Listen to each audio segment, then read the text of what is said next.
Call the meeting to order. This is the work session for the City of Marion for Tuesday, July 18th. We'll get it started with finance. Wes, would you kick us off? All right. We'll start with number 3. It's marked as a new item. Saturday, the Civil Service Commission did do the testing for the engineering tech position. They also met that same morning, scored the tests, and certified a list of 5 names, which you should, I think, have in your packets.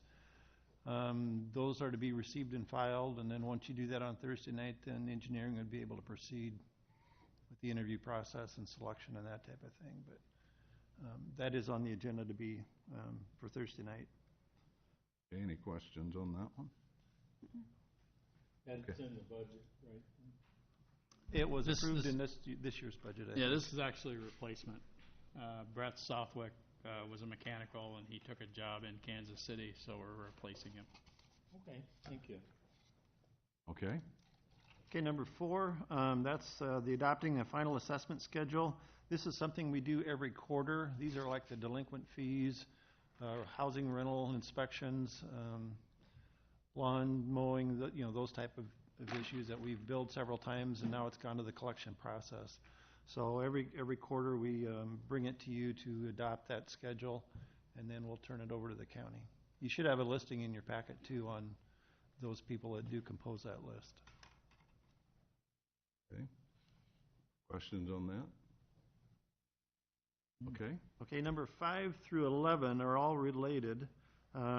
This is our general obligation bond issuance. This will be our new money that we're going to be issuing.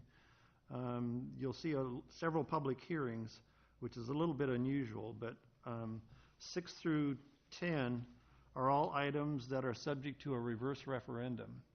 And in talking with bond counsel in Des Moines, they threw out the idea of maybe handling each one separately. So in the remote chance that somebody might challenge one item, if you had them all grouped together, they'd kind of drag every item down. So we did elect to go the route of having a separate hearing on each one, a separate publication on each one. But then number 11, there'll be only one resolution addressing all of the items above that. And that'll be to set the date for the sale and then approve the preliminary official statement that'll be used in the issuance. Those public hearings will be this Thursday then? Or? The public hearings will be this Thursday, but that's really all we're holding is the hearings. We're not going to be accepting bids or doing anything like that. That'll be down the road. Right. So we won't have a visit from the bond lady Thursday. No, she will not be here, but on the night of the sale, that she will be here for that. Yeah. Okay. And she'll kind of discuss the bids and that process. Any other questions for Wes or on that?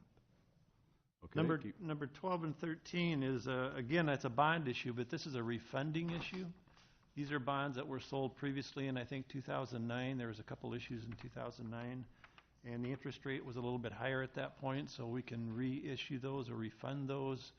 And I think last we calculated it was going to save us a little bit over $230,000 in interest costs over the next few years. So that is on the agenda. We'll have the public hearing for that also on Thursday night, and then there'll be a resolution just to take future action and set the date for the sale.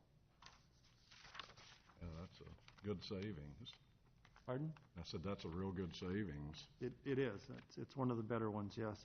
I might point out a couple things too. One, I will not be here on Thursday night for the hearings, but Lon will be back.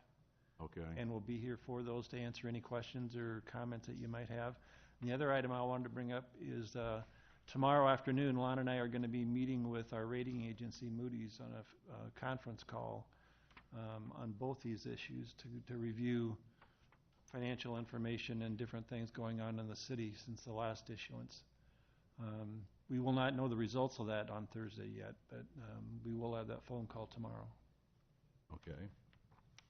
Questions to Wes on any of this? Okay. Looks like public service. Thank you, Wes.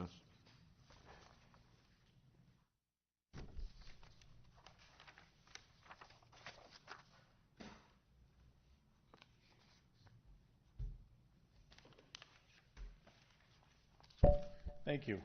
Item number 1 under public service. This is a resolution setting a public hearing for the next formal council meeting for the Eco-Industrial Park grading project. Back in May, the council authorized a motion for staff to solicit bids for this. The purpose of the project is to complete some of the preliminary grading so we can go ahead and start getting the utilities installed. Back in 2016, if the council remembers, we approved an agreement with Mid-American Energy to go ahead and start getting some natural gas upgrades into the park. And so the purpose of this project is to allow for that to happen. We have to get final grade established before they can get their big natural gas lines put into the park. After that, this is really going to open up this project and we can start proceeding down the road with it. Engineer's estimate on the project, they had budgeted $325,000. We have programmed that in various line item budgets, both from last fiscal year and this fiscal year. So it's going to come out of approved line item budgets that we've planned for. So we've had about 8 to 10 firms get the bid package. Next Friday, I believe, we're going to open up the bids, and then August 3rd, we'll be back to council to review those. So any questions on that? No? A lot of dirt to move, about 80,000 cubic yards. That's a lot. We have a substantial amount of topsoil on this project, about 40,000 cubic yards. We got about 2 foot of topsoil. That's hardly ever seen. We're blessed with it, so we won't run out of dirt for a long time. So That dirt probably has never been moved out there. probably not. Probably not.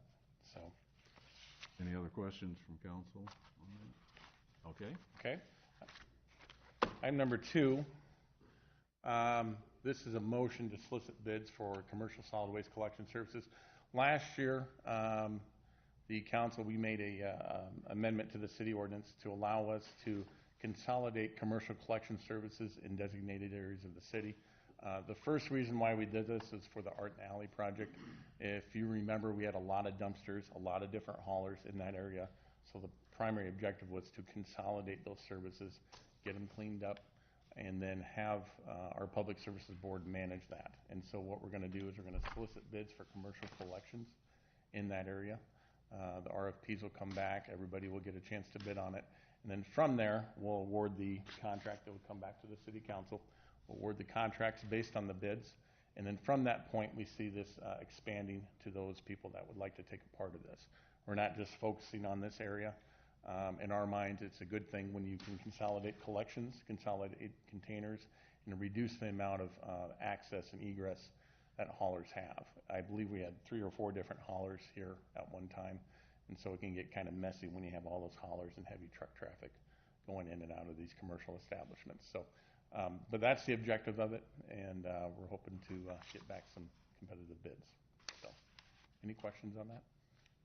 Did give you a copy of the RFP in your packet, so if you got any questions, I'd be happy to answer. So I have a question. So typically the business owner would hire collection. Yeah. So all these businesses are okay with it being Yeah, one, and then how is that going to work? Like with Yeah, the and so payment? usually what they're going to see is a dramatic cost reduction by consolidating these services. Is it going to be Yeah. billed to the city and then? No, it will act just like residential collections here. Mhm. We'll bill the building owner off the water meter. Okay. And then it will be a special commercial rate. So when we amended this last year, we established those commercial rates. Now, depending on how the bids come back, we may want to look at that again. We may want to adjust that. So when we initially talked to the business owners, they were for this because Sure. the goal was to get it cleaned up.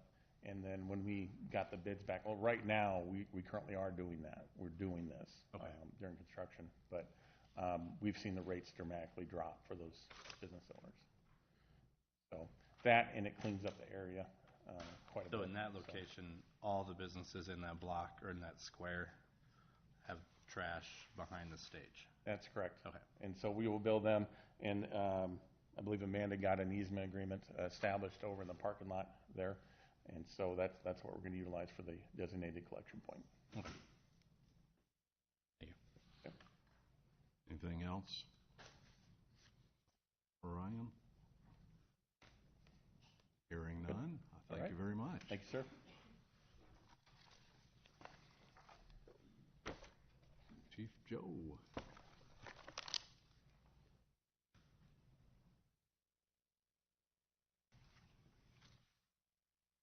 Good afternoon. 2 items of business, and the first one I'll go through and I'll be brief, but I'd been promising the council just a quick update on my first 6 months as the police chief here in Marion, some of the things that we're doing, so you can just have an idea of where I'm trying to take the department and the direction we're trying to take.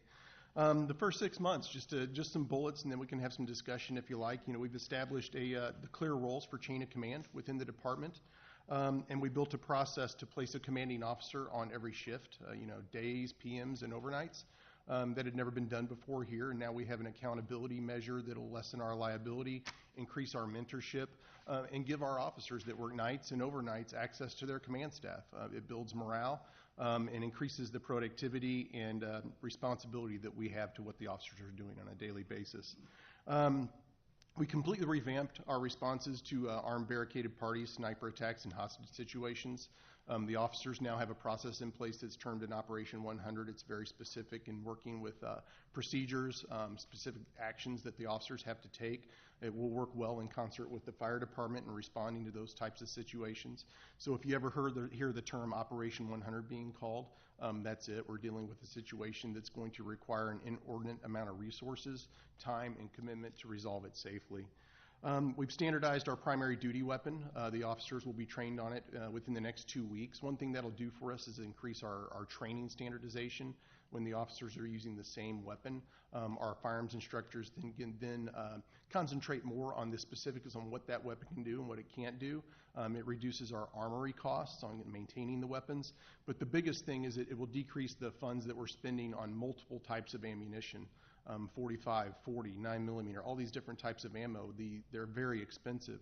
So when we standardize to one type of ammunition, it's going to save the city a lot of money in ammunition.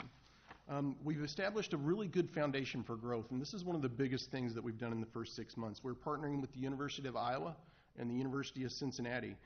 These researchers that we're hoping to partner with will help us implement evidence-based crime strategies, but they'll also take an analytical look at our operational efficiency.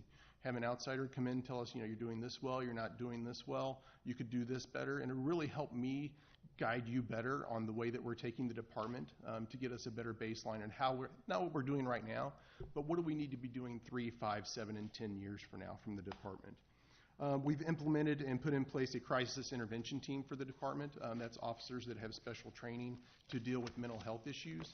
And really the main point of this is to get the person that's having the issues into the healthcare system and not a jail. A lot of times the only processes that we had were handcuffs for the individuals that were having, issues. And now we have special training, special processes that we put in place, questions, the way we interview them to help the person and really try to change the way that their life is heading when they're dealing with those types of issues. We're currently in the process of hiring a criminal data analyst to look at trends, crime patterns, and it'll be somebody that can really give the command staff really good direction on what we're dealing with as far as crime. That way when our officers leave the station every day, they know where they're going. They have a purpose. They're heading over here because A is going on over here. It'll also help us increase our communication between agencies in Lynn County on what are they seeing, what are we seeing, and it'll allow the command staff to make better decisions on what we're doing with our people, frankly. We're in the initial stages, and this is a pretty big one, of having conversations with the Sheriff's Department and Cedar Rapids into the consolidation of the 911 center. Within 7 miles of where you stand right now, there are 3 911 centers. In my opinion, and I've documented this to the other partners at Cedar Rapids and Lynn County, it's not cost effective, and we're not producing the best product that we could right now for the citizens of Marion and this entire county. The training could be more standardized, the operational costs could be shared, the personnel costs could be shared, and we would be better staffed. Taking a very aggressive approach to that from my stance. We established a power shift to increase our personnel during peak summer hours. That was received very well by the line staff. We now have a supervisor on every shift all the time. It's going to cost us a little extra money, but there were times before I got here there wasn't a supervisor working. What are our people supposed to do? Who can they ask a question? And now during every shift, 24/7, 365, Christmas and Thanksgiving, they have a supervisor working. We've increased our capacity to de-escalate situations involving lethal confrontations. We've researched and obtained more less lethal options for the department to utilize. So the only option that we have isn't a handgun. A lot of times, when you listen and engage people in a different way and have more tools available to you, you can save lives. We recently obtained a virtual training simulator for our officers to utilize. It places them in judgment situations where they have to react. They're very realistic. And outside of quorum, I would like to invite the council members in the next few weeks to come up and see the system that we actually have. You'll sweat, I guarantee you. It places you in some very high-stress situations, and I think everybody that's involved in the decision-making process civically and in law enforcement should see it. I've been involved with numerous community groups. I've hosted community presentations. I'm very aggressive in outreach to the media and involving them in my plans here. I'm currently serving as the regional law enforcement representative to the 6th Judicial District Corrections Social Service Board. I'm very proud of that. In August, Marion Police Department is sending a supervisor to one of the most elite leadership schools in the United States, the Southern Police Institute. It is one of the top 3 institutions for growing leaders in the United States. We're really proud about that. And the last thing is I established my home here. I'm proud to be here. I'm raising my son here, and I love it. So I just wanted to thank you again for the opportunity and see if you had any questions on the first 6 months and my vision for moving forward. Actually, I do have a question. On your proposal for the staffing analysis? I was going to go over that next. Oh, okay. Well, let me ask this. Sure. In reading their references as far as the people involved, are any of these actual hands-on? Do they have any actual police experience, or were they just eggheads that just went from BA to MA to PhD to, Sure. The University of Cincinnati, depending on which report you look at, is either the #1 or #3 research criminal justice institute in the United States. Dr. Corsoro is going to be the primary investigator on our staffing study here. I've worked with him for 7 years. He is top-notch. He has worked with the Police Foundation in D.C. He has worked at the University of Cincinnati under Robin Engel, who's probably one of the most respected criminal justice researchers in the United States. An example of Dr. Corsoro's work can be viewed if you look at the recent study in Tulsa, Oklahoma. Has he ever carried a gun? yeah. No, but he's a researcher. When you start crunching numbers and looking at theories and things like that, there are metrics and experiences that they have. And I would speak personally to Dr. Corsoro and the University of Cincinnati. There's none better. Okay, well, I was just curious because very often, if you look at somebody who's had street experience, for example, they're going to have a different take on things rather than somebody who's sat behind a desk and with a computer and said, oh, okay, these are the numbers. So. We'll also tell you we need a lot more cops. So on the, to Mary Lou's point on the staffing study, we're hoping I'm going to use asset forfeiture money, so it will not come out of the general fund or impact the operational budgets. It's money that I have through illegal seizures that we have access to do special projects with. The Institute of Crime Science at the University of Cincinnati is proposing to do a comprehensive staffing and organizational review of the Marion Police Department. The purpose of this review is to provide us comprehensive analysis of MPD's calls for service, our staffing, our policies, and our practices as related to community safety. That way we can maximize our operational efficiency and increase our capacity. The objective is to examine, analyze, and present findings to council at the conclusion of it. Going into the next budget year, I don't know what it's going to say, but that's good. I want to see where we're at. I have my ideas where I think we're at and where we need to go, but it'll help me develop a strategic plan for the department based on where we currently are. And once again, I'll hit this again, where we need to be 3 years from now, 5 years, 7 and 10 years from now. It'll be a foundation, research-based, evidence-based, based on data that we can all use to drive our decisions moving forward. How long does that study take? He will present findings to council tentatively in October. I had a question for you, Joe. Yes, sir. On this scenario 100 you were talking about. Yes, sir. Is there anything that would involve the mayor, through the mayor to council, as far as if the public is, giving us calls and wanting to know what's going on? It Is would that a probably be one of my notifications. We would, get the teams in place to handle the situation. Yeah. They would notify me, and then once the incident is stabilized, I would probably make a notification to the mayor and the council. Probably the mayor by phone, council by email, that we have a situation that's going on. That way, if you get questions or concerns, you can address your constituents. Right. I know I was specifically thinking of the incident a month or so ago where, we didn't know what was going on, but we got all the calls and for the thing out on Blair's Ferry. Oh, yeah, yeah. So, we didn't know anything about it. So to me, that would have been a situation where if something had been put out, we could have said, here's what the chief said. Sure, absolutely. So, and then the second one is, will they actually come here and ride along with your officers to do their research? Dr. Corsaro and University of Cincinnati will be here Thursday. Okay. And he can travel prior to things being approved. He has a budget to visit sites and make sure that it's something he wants to engage in himself. He will be here all day Thursday and Friday to do the initial site visit and visit with the command staff. We'll be giving him a tour of the city, trying to get him acclimated, and he's going to do a ride along late into Thursday evening with our officers. Yeah, okay. Just one? I mean, he's not going to, I figure, Oh, he'll come back. They'll come back several times. Oh, okay. This is just the initial visit. Okay, very good. Thank you. You're welcome, sir.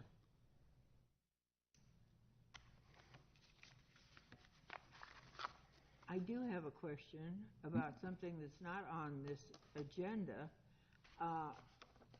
The former mayor, Snooks-Bushka, said that a number of years ago he inquired as to a possible resolution or whatever concerning graffiti about gangs. And as I understand, nothing has happened about this. This is prior to my getting back on. I didn't know anything about it. But they said that maybe you have been informed about this? I have not. I would be open to any conversations. I think graffiti is typically covered under property damage to property, and malicious damage. And well, I understood that it was directed at Mr. Treharn and that nothing has happened. Is there I don't know how the planning department would get too involved in graffiti. Well, and especially gang stuff, and apparently there are examples of it on Robbins Road currently. Sure. I tell you, don't know. I haven't the seen best practice to deal with graffiti historically has been shown, and this is evidence-based, is that you remove it immediately. There has to be a process and procedures in place where it's identified that it immediately gets removed. The purpose of the graffiti is to mark territory or to send a message, or frankly, sometimes they're just artists that like their work to be seen. And I think it was the New York City subway system that dealt with a zero-tolerance policy on it. Instead of just letting people do it and leaving it on there, they immediately pulled that subway car out of service and painted it over. So there's really no point, because it was the process for fixing it was so immediate that the problem eventually fixed itself. Now, I know it's still out there, but if we start to have a problem here, that would be a recommendation that I would probably go to Public Works and build a process where we fix it immediately. Okay. So something can be done about this so that we can get it in the works? I'm not aware that there's an issue with graffiti in there. Is there? I haven't seen anything, but I would be glad to check. Okay, well, I heard Every there once were, in a while we'll get it and we take it right off. I'm sure Parks is probably the same way, Mike. I mean, Yeah, basically, it's very sporadic within the park system. One of the areas that they do like to take more frequently would be under the bridge on 8th Avenue. Yeah. To your point, we usually go in, we'll paint over it right away. Sometimes, depending on who is taking that area, they'll be back in 2 days and redo it, as long as it's not too vulgar. And some of are very talented. And we have noticed that sometimes if it's fairly good art, we just leave it and no one tags it and leaves it alone. Again, we use our discretion on those. well, this wasn't just art, this was gang signs. Those are removed. If they're in the park system, those are removed immediately as soon as our staff brings those forward. Absolutely. I have a pretty good background in dealing with gang violence, so. I would imagine. It's not here. Thank you.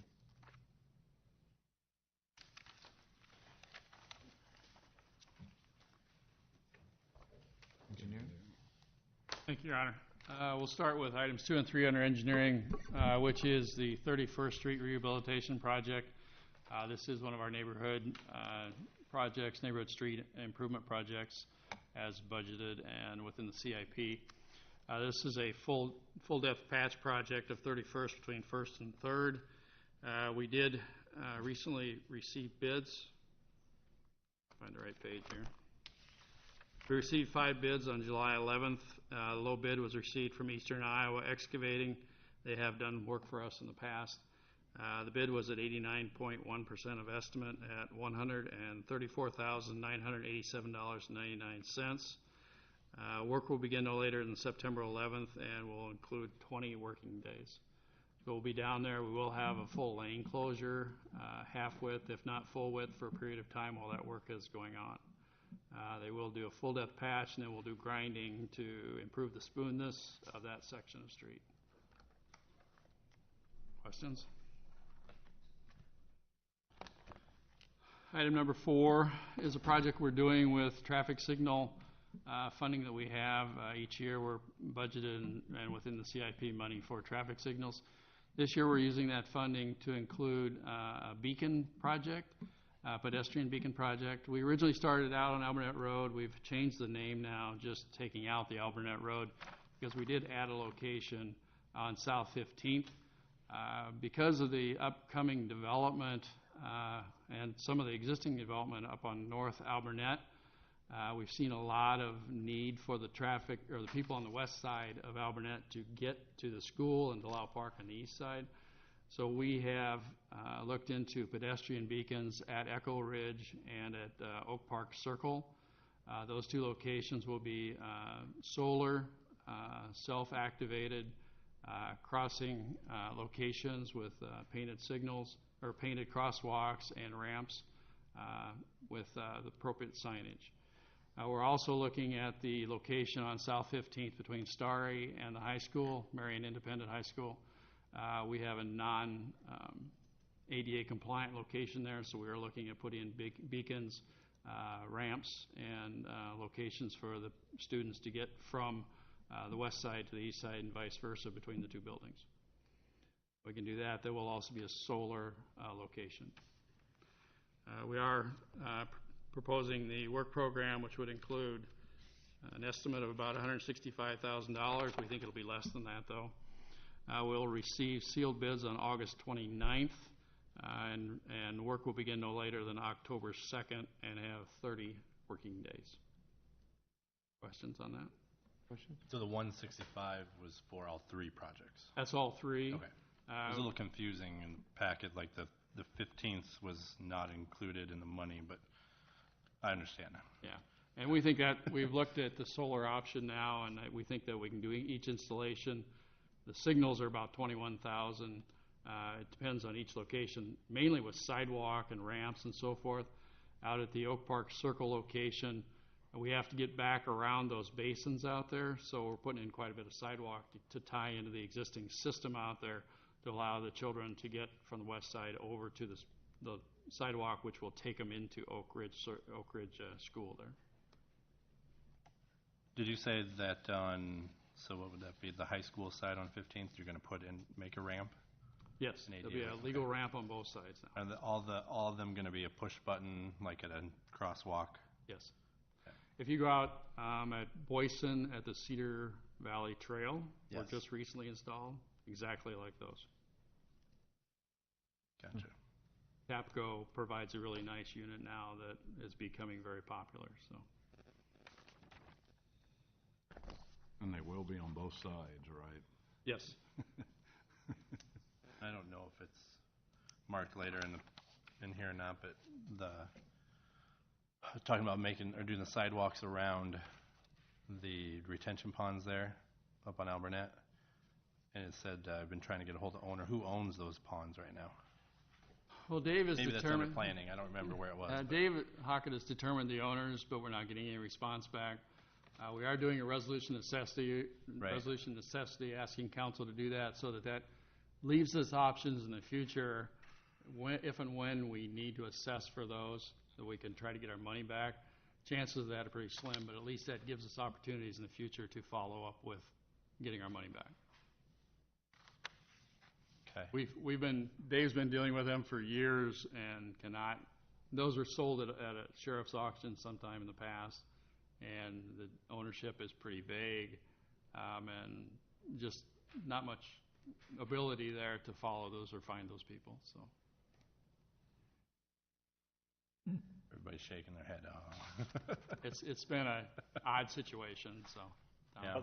They were previously developed under Regency. Right. If you recall, and Regency dissolved Right. in a massive, in the housing market tanked. And so, I think we finally got a response from an attorney at one point that was representing the group. But, as a dissolved agency, a lot of times what happens, so these parcels are picked up by investment groups that buy tax certificates. So if we can get the assessment on, start the resolution of necessity, get the dollars associated with it. If someone picks one of those up, they'll end up having to pay for it.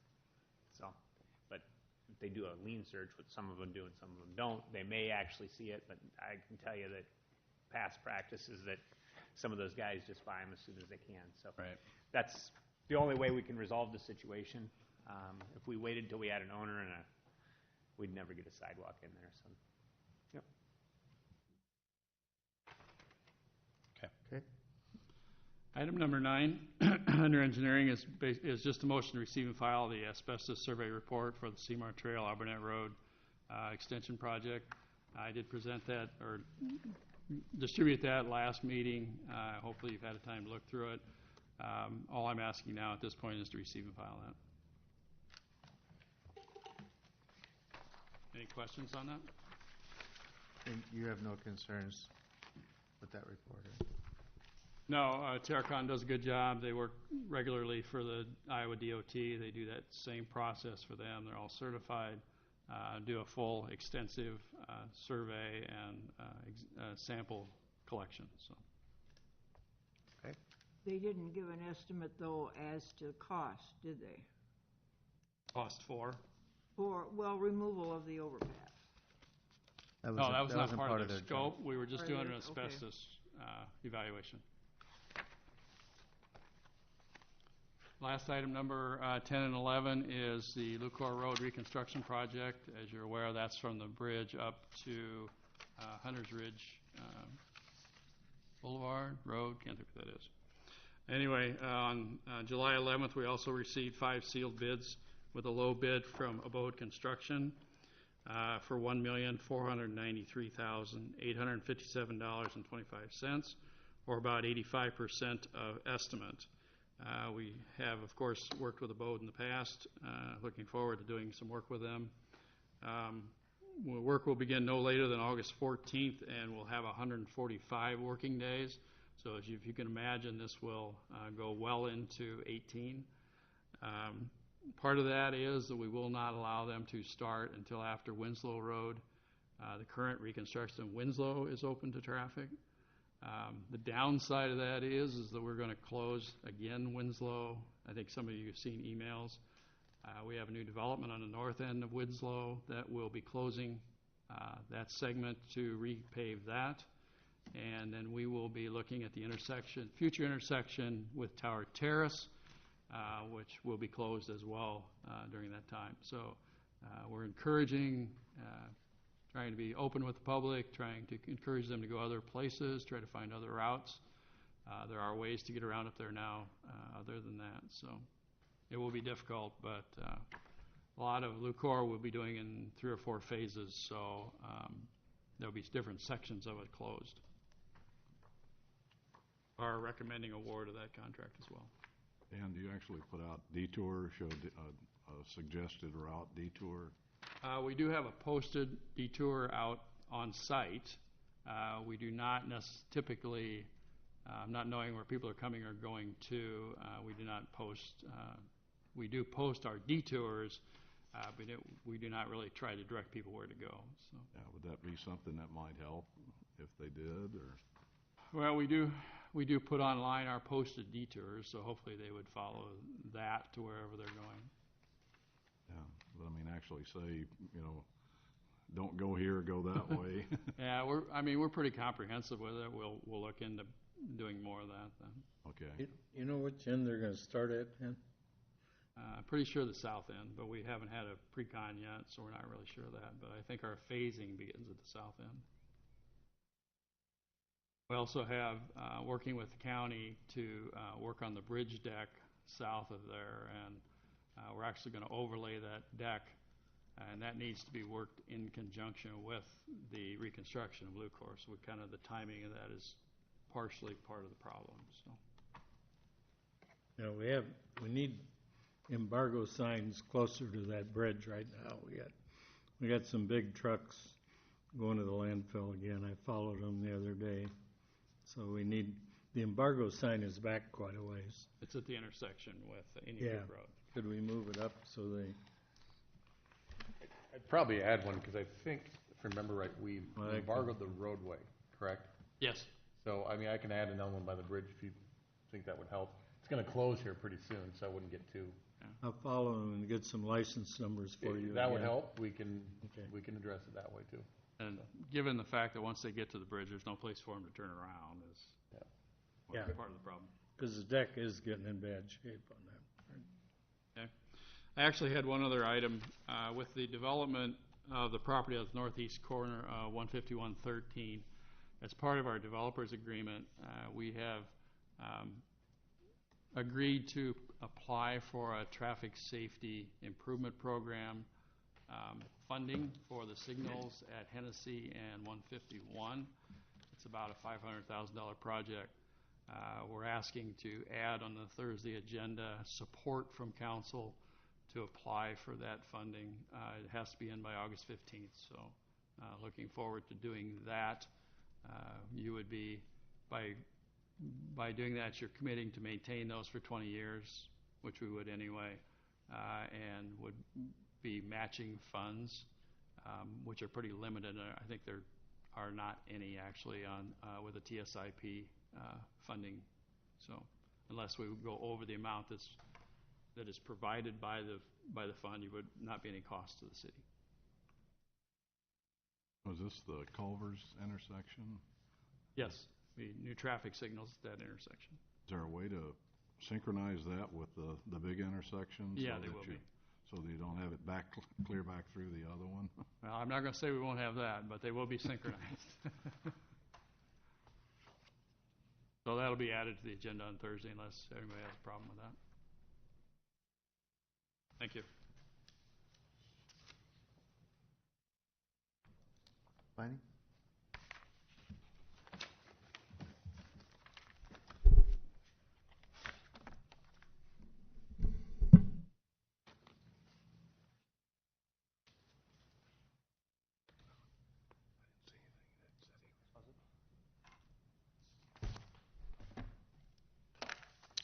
The first item under planning identified for conversation is the project calendar regarding the interim development ordinance and demolition permits related to that ordinance. There's a whole host of properties identified within the packet.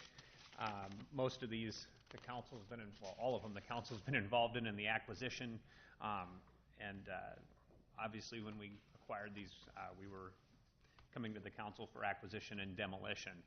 When we adopted the interim development ordinance, what we asked was that there would be a review process for all properties that would be demolished within the uptown area, which is essentially, I think we went from about 9th Street over to 15th Street, and then 8th and 5th is about general parameter. So identified in the packet, there are a number of properties that were identified. This isn't the greatest map to see on the overhead, but 15th Street, we got the 3 houses along 5th Avenue. There's a White House on 14th, and then the corner is the Meyer Vet Clinic. Those are all identified within the request. We have the property catty corner from City Hall, Urban Vintage, which is the brick building. everybody's aware that we've owned that. ABC Daycare is also included in this. I guess the immediate concern is that we've got some of these properties, particularly the vet clinic and the house in the corner of 15th and 5th Avenue, that are a part of the roundabout project, and we'd like to get those under contract for demolition as soon as possible, because we'd like to get that project moving. The other properties, there's no immediate need to get those demolished, but since we were running them through the process, we thought we'd just bring them forward at the same time. So if there's any questions, I know there's more information provided in the packet. If there's any questions specifically on those, we would obviously come back to the council for any contract for the demolition of the buildings outside of the Meyer former vet clinic and the one on the corner here. So the council would see the contract for the demolition of those buildings prior to them moving forward. So you won't just drive down the street and see them gone. So, any questions on that? No historical significance, Tom? There are none in the historical district. Brick house on the corner, maybe? The urban vintage has been reviewed. Obviously, it's a brick house, so that is a concern. It's not in the historic district. It's not on the historical record. I've been told that it'd be difficult to move because of the brick structure of the house. It's a double layer, not cross-layered brick home. So I've had in the railroad houses, they would have some historical significance. You know, I don't know what our history folks would say about that, but you can't, I guess progress is there, but we don't have a lot of brick houses. yeah. Our inventory is pretty slight, you know. And, you know, like I said, we're running these through the process. What we'd like to do is come back at some point and do a contract, to do a demolition contract for all the properties that we have and we're trying to get down. I think some of these properties would be good to have down before winter, so we don't have to worry about the buildings over the winter, if they're going to come down eventually anyway. It does become a property maintenance issue for the city. So. But couldn't a lot of these properties be considered as possible for low-income people? Rather than just, the face of Marion is changing, and this is what I'm hearing from people, that they do not like it. And it, well, it's too bad. You know, this is not why they moved to Marion, was because of the wonderfulness that's taking place. It's because of the way Marion was, and yet that's disappearing. I understand these are properties that are the part of the historic fabric of the community. We're trying to do projects to kind of help alleviate traffic concerns and you know, across the community. When you so say 15th traffic Street, concerns, I still would like to know why there's going to be a roundabout at 15th Street and 6th Avenue. well, I mean, the quick answer to that, Mr. Pazur, is that the council authorized the design and construction of the roundabout. We've spent $250,000 on a design for that project. You don't have the East End roundabout finished. Yeah, we're down to maybe 2 items on the punch list. Well, I mean, the project is moving along. It's been moving along for a long period of time. but I don't understand why you're going to have a roundabout right there, which is in the middle of. Isn't part of it due to going from 2 lanes to 4 lanes? And isn't that part of the reason? Well, there's a multitude of reasons. The main is that at that intersection we have a lot of north-south traffic competing with east-west traffic, and you have to deal with that traffic at some type of controlled intersection. And we have, as a group, chosen a roundabout at that location to handle that situation versus a 4-way stop or a signalized intersection. Well, I guess what I'm hearing is that those roundabouts are very poorly designed and make it really difficult to maneuver. but they're not big enough to begin with. All of our roundabouts are reviewed and designed by experts of the state and on the national level. The reviews, the roundabouts we have now have all been reviewed at a national level by a firm. I can't think of the name right now, but Why through are the DOT. trucks and et cetera still driving straight through it? They're not doing the roundabout routine. Well, state to me why a person goes through a four-way stop without stopping. Same situation. I can't answer that either. Not the same. So if there's a concern from council on some of the properties that are identified on the list, the priority ones at this point for the project that's been approved to move forward would be the vet clinic building here and the property located here on the corner of 15th and 5th Avenue. And Tom, you had said that anything going forward, any of the other properties, when they, the costs for a demo on them will be brought forward to us. Correct. But with these, they're not. Is that because they're part of the They're part of the project? construction of the project. Okay. That's correct. The cost is already in there. Yep. So those are being included in the project. The remaining properties would be identified at a later through a request for proposals. We're already running into a problem with some of the. So we've got properties out on Tower Terrace Road that we've purchased and for that road project, and we're going to be coming to do a contract to demo one of those buildings. With the water got in the basement. I mean, from a property maintenance perspective, we're not set up to own this many homes and maintain them. Project related to these purchases. These purchases are all project related, so the idea of getting them kind of taken care of as we get them acquired is becoming more important the more we acquire. So, But Tom, I think the important thing is you do have some future development property there. I mean, we can't overlook that. oh, absolutely. I mean, that's. That block between 14th and 15th Street, between 5th and 6th, this area, I mean, it's, when the project's complete, I think that's going to be a very developable piece of property. Well, the two empty lots to the west of, 14th Street and then those two lots, those used to be railroad houses also. And the school bought them for a parking lot, for the school.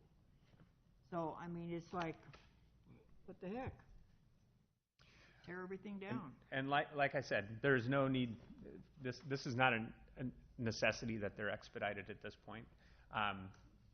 This second house in, there's going to be a lot of grading done and on that lot.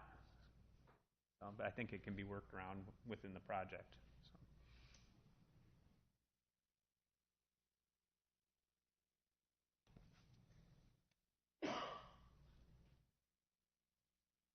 So if the council would like, we can leave them all on, or I can at least, if you'd like me just to bring back the ones that need to come down immediately, I can do that as well. However you want me to proceed. Would that be better? I don't want to see any of them go. Well, the initial outcome is going to be they're all going to go. You might as well do it and get it over with. I noticed the one on 14th, that faces 14th. It looked like there was, is it full of stuff still? The one that faces. The one. Oh, the little white one. The little, no, over a block. Oh, I'm sorry. On Yeah, third, here we that go. one, yeah. Yes. I haven't done an inspection on that one at this point. So there, yeah. I assume they're moved. We own them and they're moved out, right? Correct. Okay, Yeah. yeah. There's a lot of stuff that gets kind of left behind. Yeah, they just left everything. Looks like. Yeah. Most, there's a lot that goes into the acquisitions of these, but once we do acquire them, it's very difficult for, like, a lot of folks are saying, well, why don't we rent them, or why don't we try to, there's a lot of code issues when we become the landlord for a property to bring them into compliance. That would be difficult to do. The properties go back on the tax rolls as soon as we rent them. So and then you got a landlord situation. So that's why we don't move in that direction. I think every time I call the Parks and Public Services Department and says, hey, we just acquired another piece of property. And to that point, if I could, Your Honor, if the intent is to eventually remove those houses and tear them down, I would request that we would start that process and do that. They are very labor-intensive properties to take care of with our staff, so we are spending a lot of time weekly maintaining these outside. Much easier, less expensive for the city in the long run if we would get those sites leveled prior to construction of the roadway, if we are going to continue some maintenance for them in the future until the road is built out, those type of things. It's just much easier from a maintenance standpoint.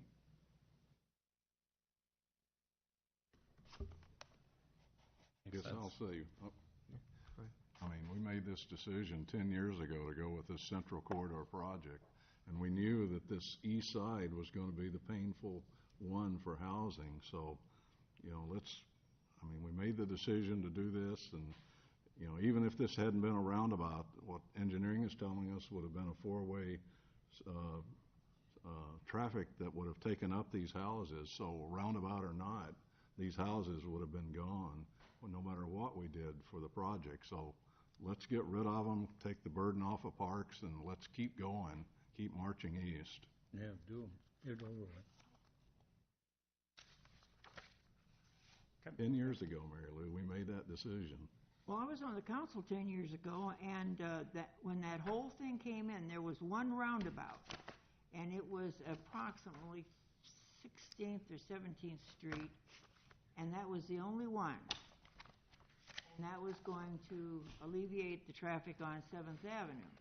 Well, now we have added how many? And as far as I'm concerned, every time there's been a change, there should have been a public hearing, and there hasn't been. I think, you know, Councilman Brandt, we got a copy of accident reports, and I think you were responsible for getting that, and it's pretty positive. You know, I was a great doubter of roundabouts. I went to Wisconsin and went around hundreds of them, it seemed like, but they seem to be working that people will drive them slowly. You know, I think we still have people that go too fast through them. It's a learning experience.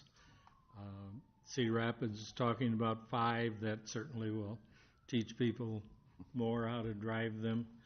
And our accident numbers say they're pretty safe. You know, I would have never believed that, but they look pretty good on the reports that you got, Will. I agree. I think it's a matter of people changing how, you know, we have to adjust to it. You know, it's going to take time, but we all have to adjust. This is new, and it's a different way of thinking about it. You know, we're used to just zipping down 7th Avenue, and if it's green light, you zip right through it. But roundabouts are intended to slow everybody down, but they keep traffic moving so that it doesn't back up traffic.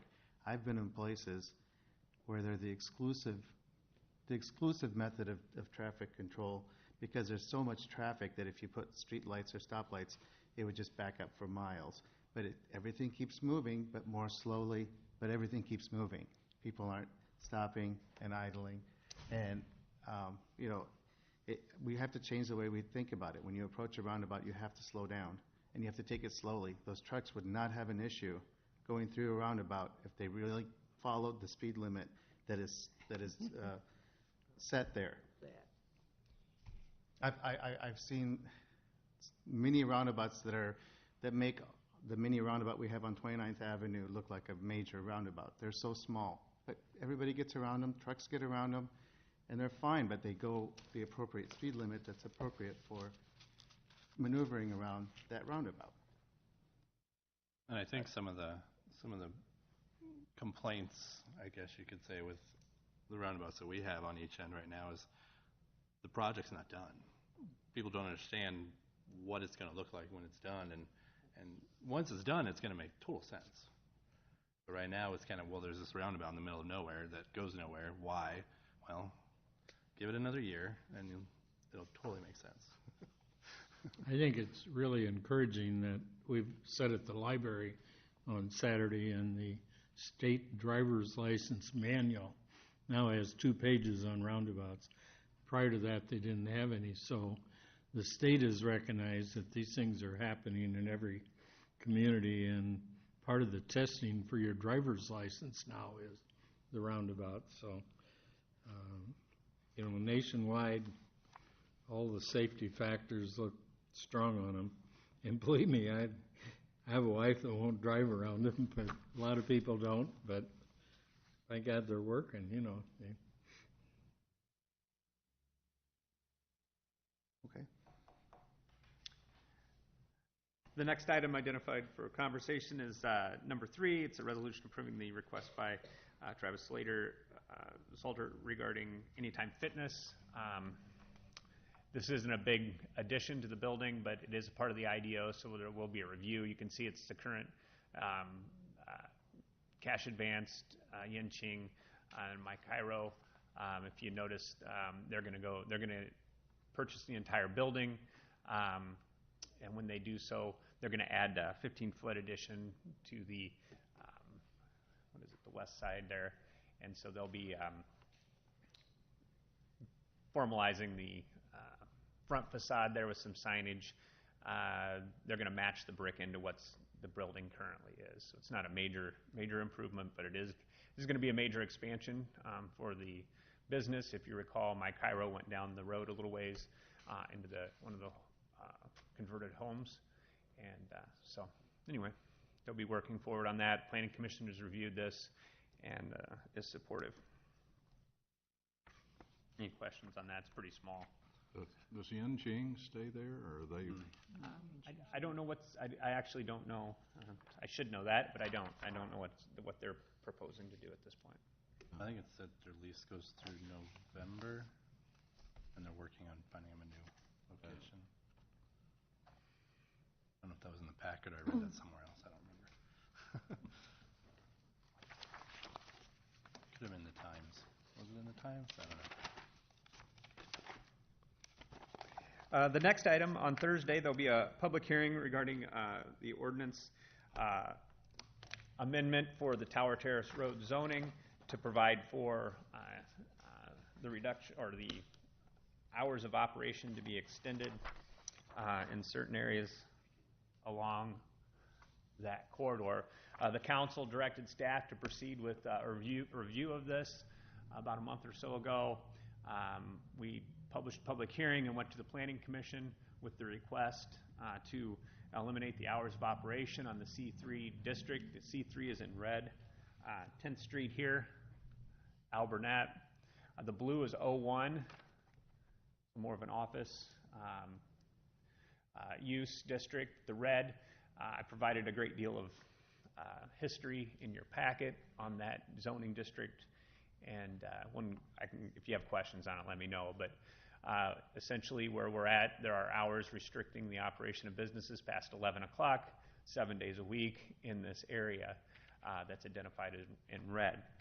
Since the district's been in place, there's been a couple restaurants that have come forward desiring to be in that area. However, based on what happened in the 2014 application for the conditional use permit, which currently requires a conditional use permit to extend past 11 o'clock, and that application was denied. No one has wanted to go through that process. It does require quite a bit of time and effort to do so. That's what we brought to the council last month. We've had businesses that want to go out in this area. Restaurants are highly desirable out in this vicinity, and right now no one's willing to take that chance with a conditional use permit. We've got a great deal of investment in the road out there. It's always been zoned commercial, and we are seeing some of that development occur. When this was heard at the Planning Commission, there were probably 25 residents in the area that came to the meeting that were voicing both for and against the situation or the elimination of the hours of operation. The Planning Commission actually went through quite a bit of time discussing this. There were a couple members on the commission that felt like the hours across the board should be released. There shouldn't be any hours restrictions on this corridor. A couple of the members also felt like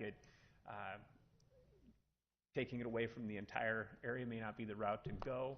So there was a proposal made to change from eliminating it holistically to modifying it down to a specific area.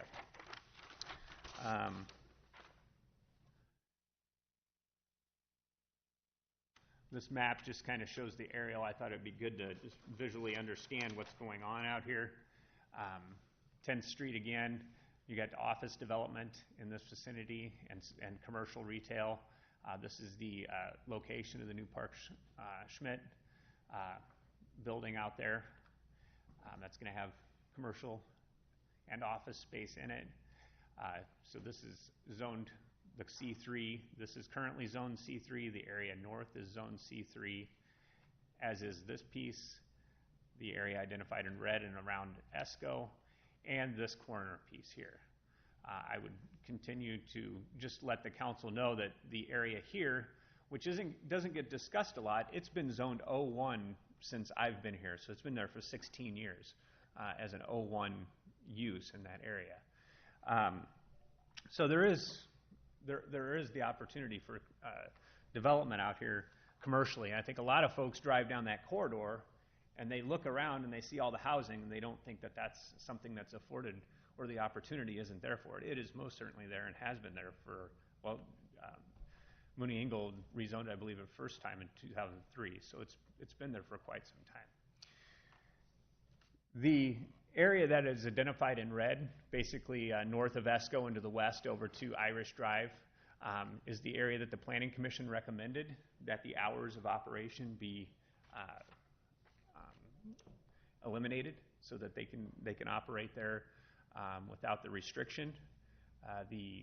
During the vote, two of the members that voted no for it were desiring to have it fully eliminated. So there was support on the commission for moving it forward, but the support came in that a restricted area. So that's the way the recommendation comes to the city council. You know, from a staff perspective, I still think that there's the opportunity out here that the restriction doesn't need to be there at all. I think the market and the ground itself will play out as it should. But you know, in working it through the system, the Planning Commission has recommended approval of moving forward in this direction. Is that what's on the agenda for Thursday? So the ordinance that's on the agenda would be to approve the full removal, as council directed staff to review the whole thing, so the ordinance is on as removing the hours of operation from the entire district. We can place it on there, we can change the agenda and place it on there for the restricted or the reduced area, just as easy. The ordinance hasn't been published and we can change the agenda between now and then, but the public hearing would be on the entire area. Public hearing would be on the entire Correct. thing. Yep. So I know you guys got quite a bit of information in your packet. We've talked about this numerous times. You know, the district has design standards involved in it. I think everybody has been pretty satisfied with the buildings that are out there currently. Obviously, for a use to go there, they're going to have to be willing to pay pretty high rent rolls. This is a pretty new development area. So you know, it's going to be a higher market value. I do think that this area is, I mean, there's a need for some commercial and retail activity out here. You know, many of you live or go out there often. It's hard to get anywhere for the loaf of bread, for the gallon of milk, for the dinner. So staff. You're going to ask that we amend the zoning to allow the later hours, is that? This property was rezoned, so it's amending an ordinance to rezone. Yeah. Correct. Okay. I would ask, and I've asked you privately, why we don't have a Tower Terrace Road zoning ordinance.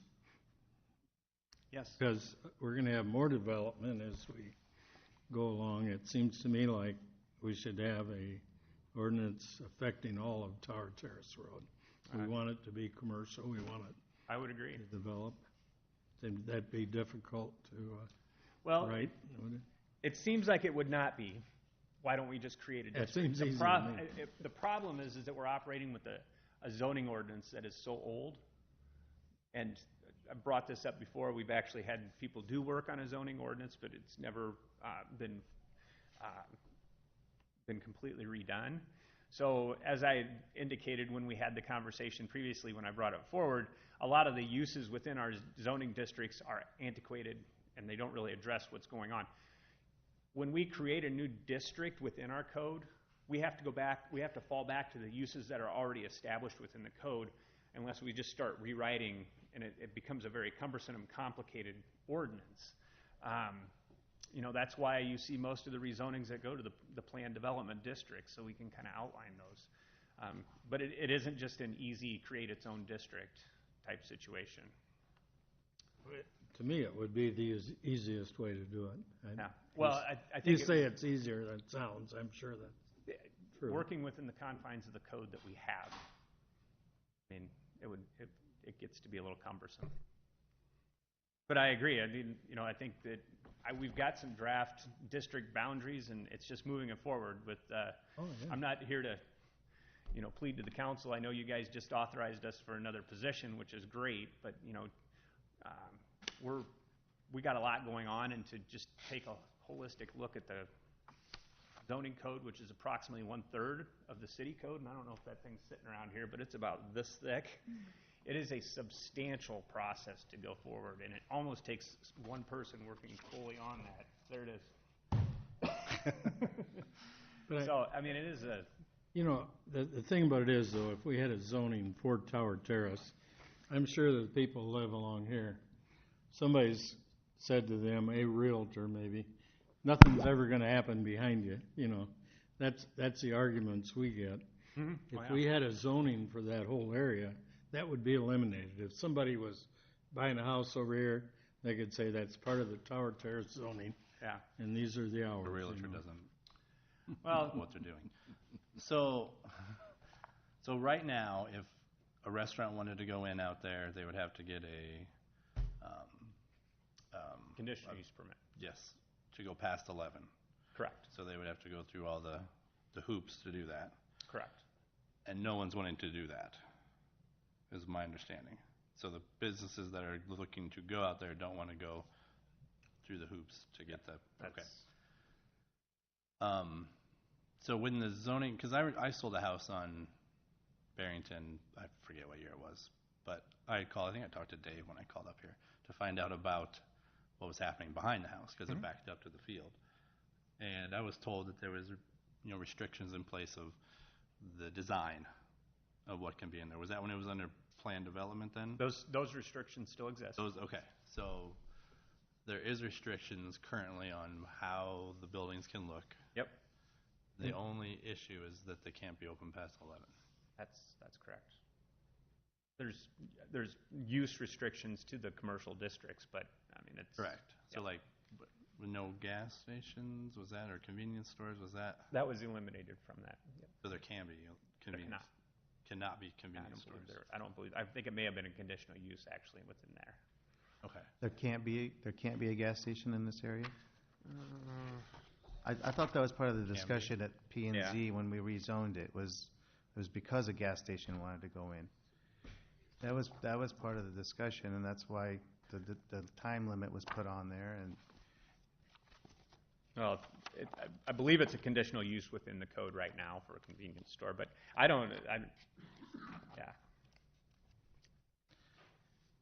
And a conditional use, as you understand, and I think this is a critical piece to it and why there's a lot of concern, and I don't know if the council fully understands this, but a conditional use permit, there are certain parameters upon which an applicant has to meet for the Board of Adjustment to issue the conditional use permit.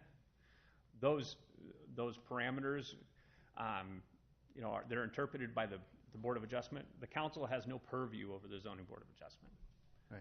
So any decision of that body goes to district court. The council can remand the decision back and have them relook at it and, take a closer look at it, but, the decision is final at that point. the quasi-judicial board, so it's a little bit different. The P and Z members who, obviously there was a majority, or most of them wanted to limit it to that area you have highlighted there. What was their reasoning for wanting to limit it rather than? Some of it had to do with the school proximity, and some of it had to do with the this area. I think was some of the concern was that the houses back directly up to this area. I think the conversation was that in this area you have no immediate backyard intrusion. I think it's also very important to understand that Tower Terrace Road is going to carry 20,000 cars a day. I think you're going to see a vast increase in the volumes on that traffic come this fall when Winslow is completely open and Lucor is under construction. I think some people that live out in Hunter's Ridge may find that Winslow Road is there and may not even know about it right now. So I think that's going to be a big kind of shock to some folks that live out there. I think that traffic is going to increase. We have Tower Terrace Road extending west of Albernet to C. The funding's in place. Dan and I have a side bet on how fast that occurs, but we're looking at 2020, 2021, that opening up, and so you're going to have a direct access between C and 10th Street, so there's going to be a lot of pressure out there for development, and I think we're already seeing, because people anticipate that. When the funding's in place for that road project, now's the time that people are starting to look at it. We're going to be competing with Cedar Rapids opening up that corridor when the new Hy-Vee store goes in, and so, that's part of it as well. I think most people know this is a commercial corridor. I think most people understand that this is going to develop commercially. Maybe I'm wrong, but I think most people realize this is a commercial corridor.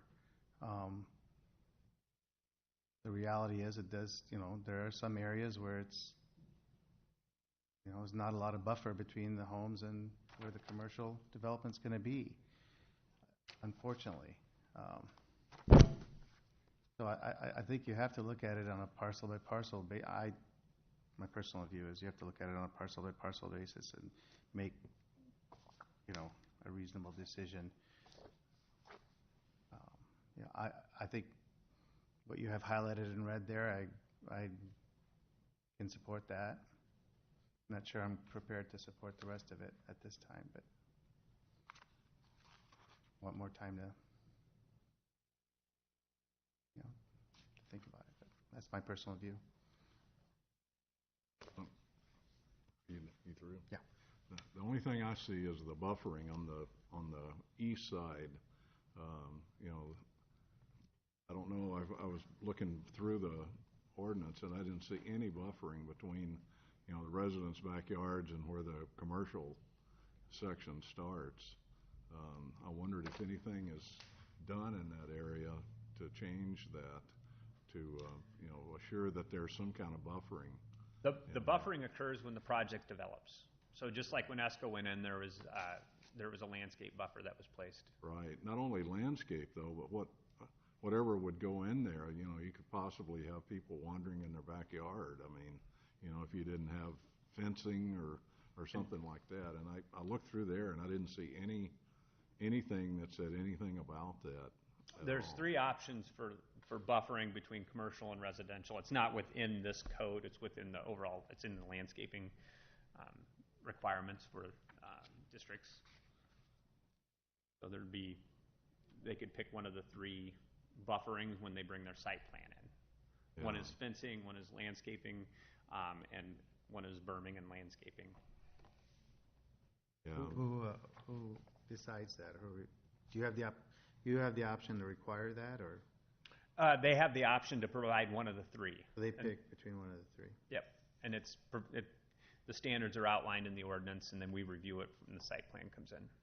And the effect or end result from your standpoint is all the same, whichever one they pick, or is there one that's maybe more appropriate for this area? Or We generally leave it up to the developer unless there's some oddity in the use or, when we do a site plan review, if someone comes in and puts the, But that's not my question. My question is there one that has a better result in terms of buffering or protecting the privacy of those homes, or one over the others?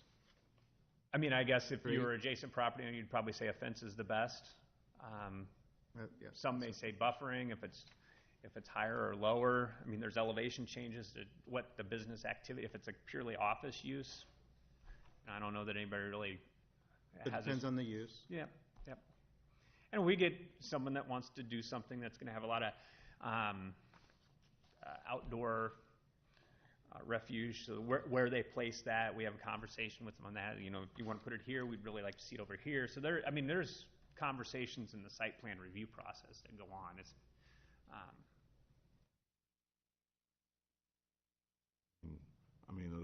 that's the conversation that went on, 5 or 6 years ago when all this came up, was the reason our restriction was put on it, because of that. It's how the proximity to it. But the buffering issue on this east side, to me, is a concern. The west side, where ESCO is, I don't think that'll be an issue. Yeah. But that east side,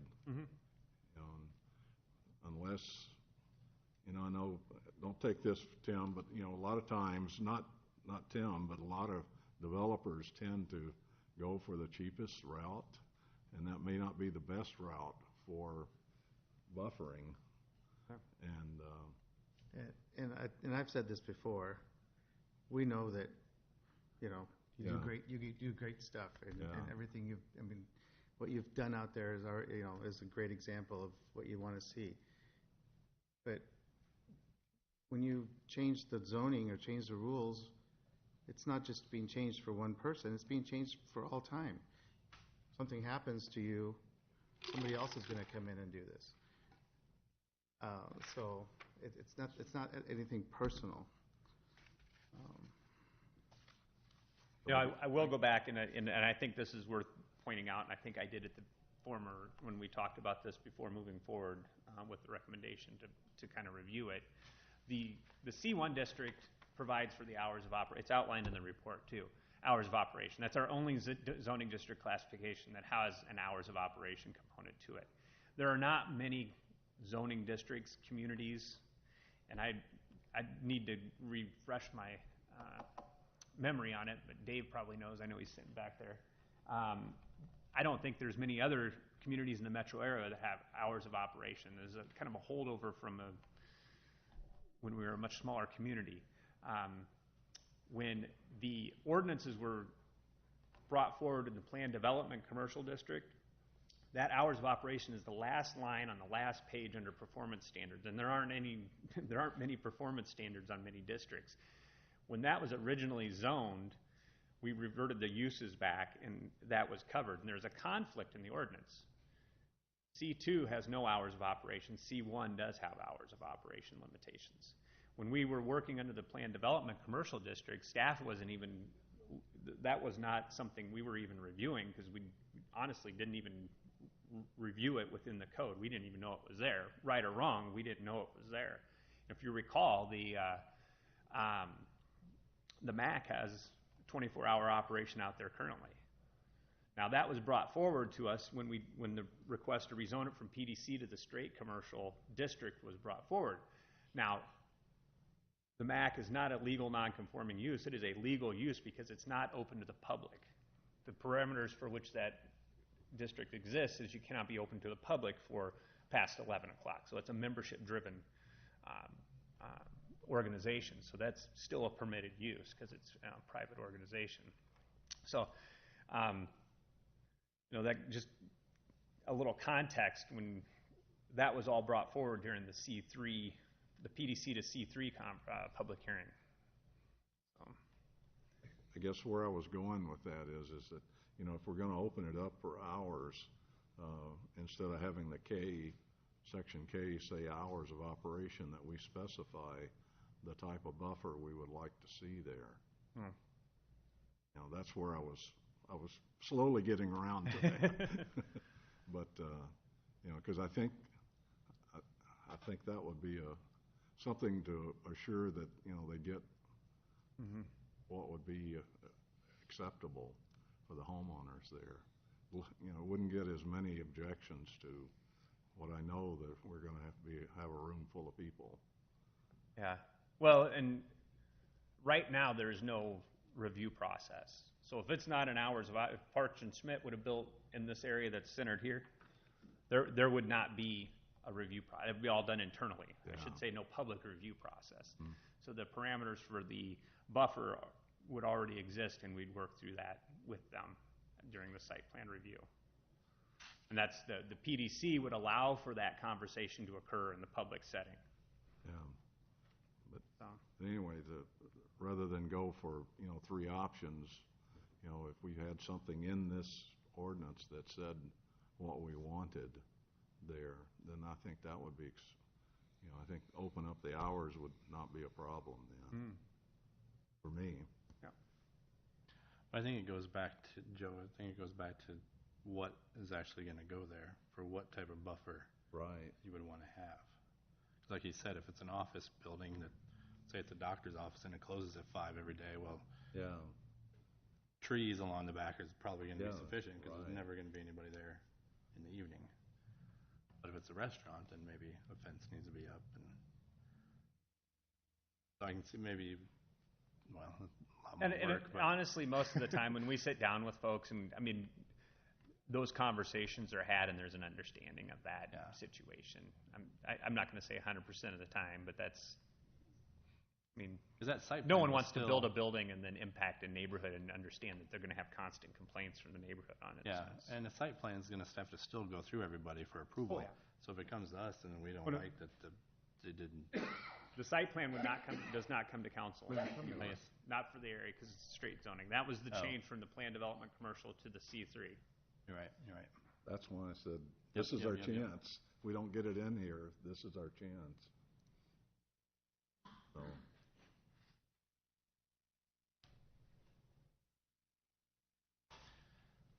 I guess it just goes back to different uses, different buffers. I mean, can't you write verbiage that says if it's this, then it takes this type of, And also, I would say the elevation of each location is going to play into that too, because you wouldn't want to put a berm in, and then you're going to have a 20-foot drop into someone's backyard. Yeah.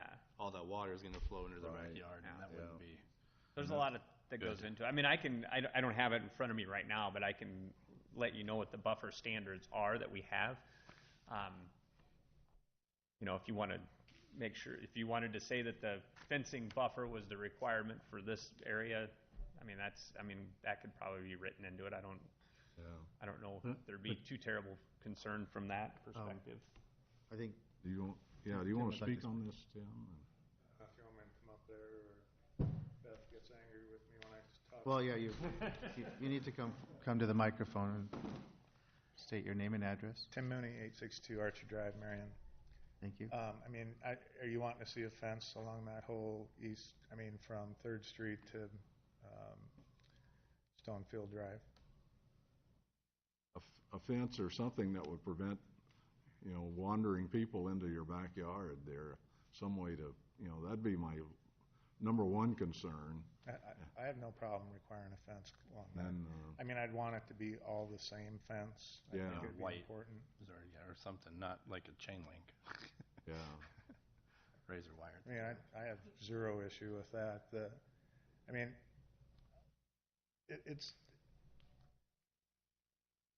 It's unfortunate that we're even standing here talking about it. If we would have went with a C3 zoning in the first place, C3 allowed for, which is what we wanted to do initially, but staff didn't want to see used car lots, didn't want to see storage garages, didn't want to see some uses that C3 allows, and we didn't either. And so what we did was, with the PDC, come up with a list of uses that everyone could agree with, and we kept those same uses when we changed to C3. I mean, ESCO is still PDC. They have enough room to add an addition on. We could add an addition on, or they could add an addition on and put a restaurant facing those folks on Barrington Court today. You're not limiting the use in the PDC, it's the design standards and the landscaping standards. So, I mean, today we could put a restaurant there if one would want to locate there without going through this process that we're going through. Right. I mean,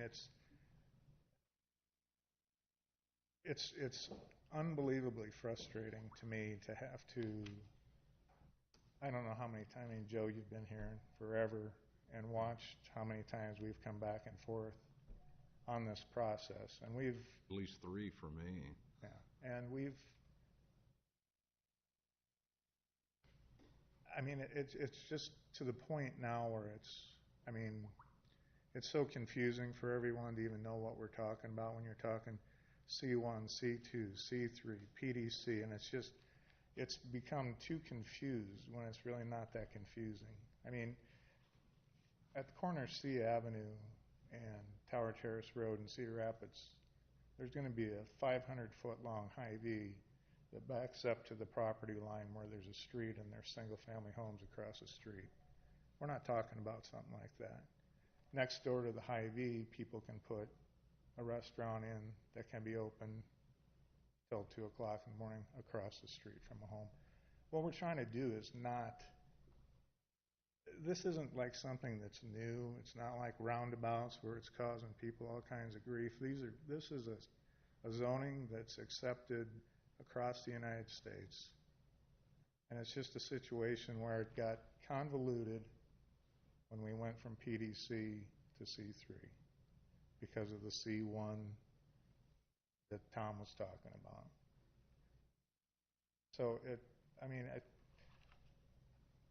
think that, Joe, you're spot on. Okay, here's a problem that I don't like. If you put a fence across there, then I feel better about it. Okay.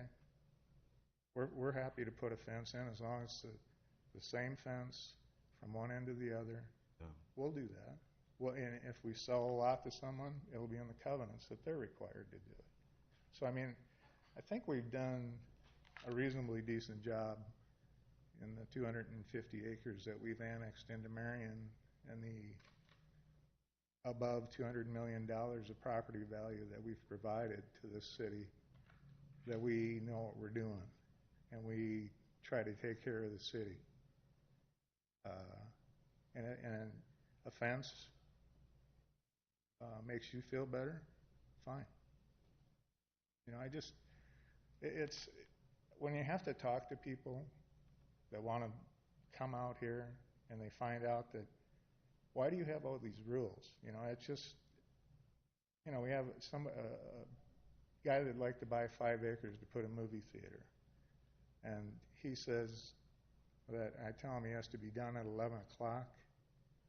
He says, well, I have movies starting at 10. I mean, I'm not going to buy your ground. And that 5 acres doesn't fit in the little bit of stuff that the Planning and Zoning Commission want. They'd like to be on the north side of Tower Terrace, west of 3rd or east of 3rd Street. That's where they'd like to place it. So, you know, I think in order to be fair to all developers, when you have a C3 district, that we should be playing under the same rules as everyone else. You know, we did the PDC because Tom pushed us hard to do that. And we were trying to figure out a way that would work for everyone. And then when we lose jobs or lose opportunities to sell ground because the PDC process takes 3 to 4 months longer than just straight zoning, and we lost a significant project, that's when we determined we need to get this fixed. And so it's just been such a convoluted mess that shouldn't have been, and it's frustrating to me as someone that's invested my entire life in Marion, trying to grow this community in a positive way, that and the money we continue to put back in, to have to stand up here and talk about this is pretty frustrating. So I mean, I hope you guys can see your work clear to do the entire area because it's important. If we're going to get it filled up, if we're going to get a tax base that we're trying to get out there, we need to allow for the entire area, and I appreciate your support. Thank you. Other comments or discussion? I think I'm in favor of being opened to the whole area not having 11 o'clock time limit. Partially because going in, the exact examples when I sold the house on Barrington is they knew, I found out for them, they knew what was going to happen behind their house. And everybody should have known that there's going to be commercial behind their house because that's how it's been since those houses got started, were built there.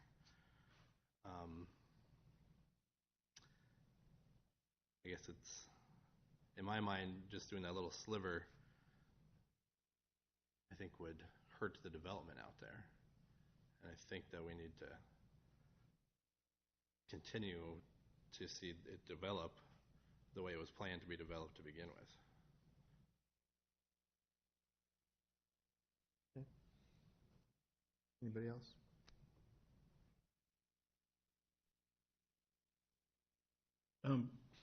Well, The area, I'm sorry, Mayor, the area where the restaurant would go would be by ESCO? Yep. Am I right on that? Mm-hmm. Couldn't we just change that one and worry about the fences and all this stuff on the rest of it? I mean... Well, that's the way the recommendation came out of Yeah. Planning and Zoning. That was my understanding of what we're actually voting on this week, Well- so I haven't really brought myself to the point of considering the rest of it, so. I thought is it just that's in the... The Planning Commission recommendation, which is the body that reviews it, makes recommendation to the council, is to go for the red area. The council can change that, you can amend it.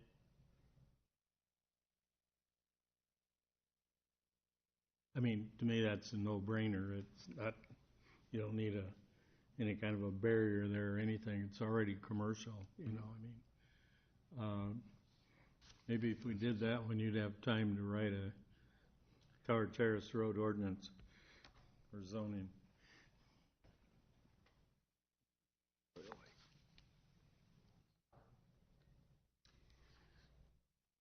With your new help. They need a little help. But. Okay. So how's the council, I mean, how do you want me to leave it on the agenda for Thursday? Do you want me to leave it as the whole area? Do you want me to leave it as the Planning Commission recommended area? I guess for my part, I'd like to see the whole area. Let's get it done, and you know, let's get some more business in here. I'd go with whole area too. All right. No, I'm not making any promises, because you told me that we were only going to be voting on the limited area, so this is what I've thought about and what I considered, so I'll have to think about it some more. Yep. And obviously at the meeting, if there's an amendment to the I mean, all you got to do is amend the ordinance to the recommended area. That's...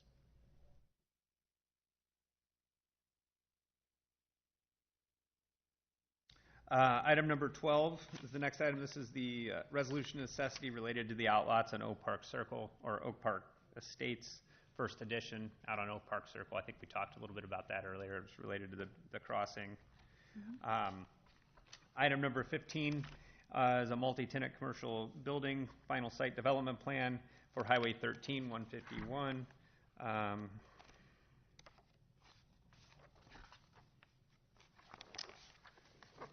Just for quickly, I know we're kind of running a little long here.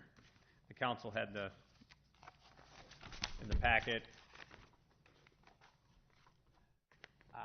Highway 13, 151. I'm going to talk about the area that here is the multi-tenant buildings that are being proposed. If you recall, they final platted and are grading a large piece of this development currently. This is the DePaco project that was announced as well. the multi-tenant buildings here. So the next two items, one is the final site development plan for DePaco, and one is the final site development plan for the multi-tenant spaces.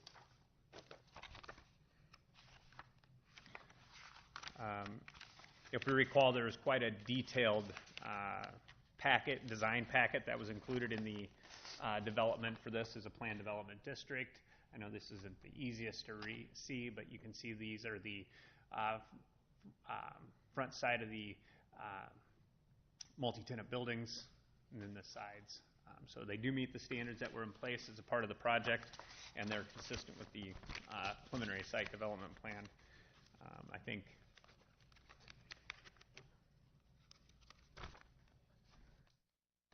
think there's a lot of excitement for that project moving forward. What's the access going to be for those? Are they going to be coming off of Hennessy? Are they going to put a road in down past DePaco? And because obviously it's kind of smack dab in the middle. They'll come on off of the Hennessy side, so they'll be. Do they not need to have They'll come in like this. a final? I know they're for the trying to road? get the whole project graded out. I don't know where they're drawing the lines for where they're going to stop this phase of it, but Sure. building these buildings here and this, they're going to come down and do this. Are we going to see a final for the road though? Or does that need a final? Just the road section? No. No. We'll bring in each of the parcels as they develop, as part of the development. They'll be doing. They can just Everything's build- got to be consistent with the They just put the preliminary. road in, and then the site plans have to be Correct. approved. Everything internal is private, so we don't review. Okay. Yep. I mean, private, but there's still standards that they have to meet. Not in this case, because No. it's basically parking lot, so. Okay, I get what you're saying. So is there It's still- no different than frontage roads around Sure. The mall or something. mall. Yeah. This is the 3D rendering of the DePaco that's proposed out there. So it's a DePaco credit union, and then what they're calling a learning lab. So 2-story building. Is there still plans for the convenience store on the corner where it comes in, or? We've not seen anything haven't on that. seen that? Nope. Okay, so this will actually be the first development out there? That'd be the first 2 or 3 buildings. Yep. Right, To go in out there. Yep. because I know way back we thought that convenience store would be the first, but this is better. Yeah. There you go. Absolutely. The last item is a resolution regarding the relocation assistance agreement with DNR Engines. If you recall, we brought forward a relocation package from there next to Klinger, and they went over on Fifth Avenue, further down the road a ways. They brought in all their estimates and had everything put together. We put together the package.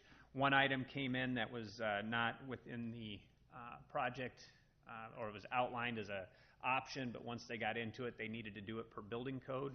So there was additional work that was required, and it came in $1,500 over. So they're asking for an amendment to the relocation assistance agreement in the amount of $1,581.01. You know what the total, what that'll bring the total to for us? The previous amount was $61,736.45. So I believe in the packet it actually has that information outlined for you. Yeah, okay. Any other questions for Tom on that one?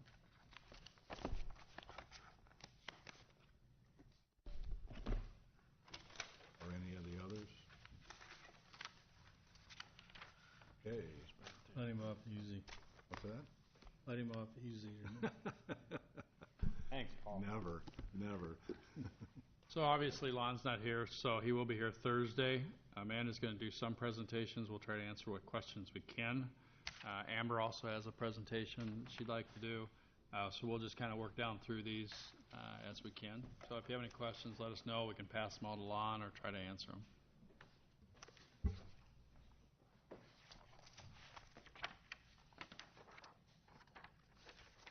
Okay, so the first one under administration is a 12-month contract for the Marion Messenger.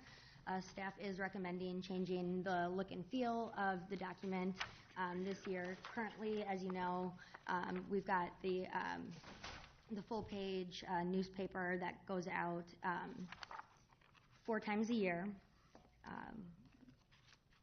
The 2016 annual report was done in a glossy format. It utilized less text, more images. It was a little bit cleaner in that there was just less bleeding with the type of press that it was done, and I'm going to hand out some examples here.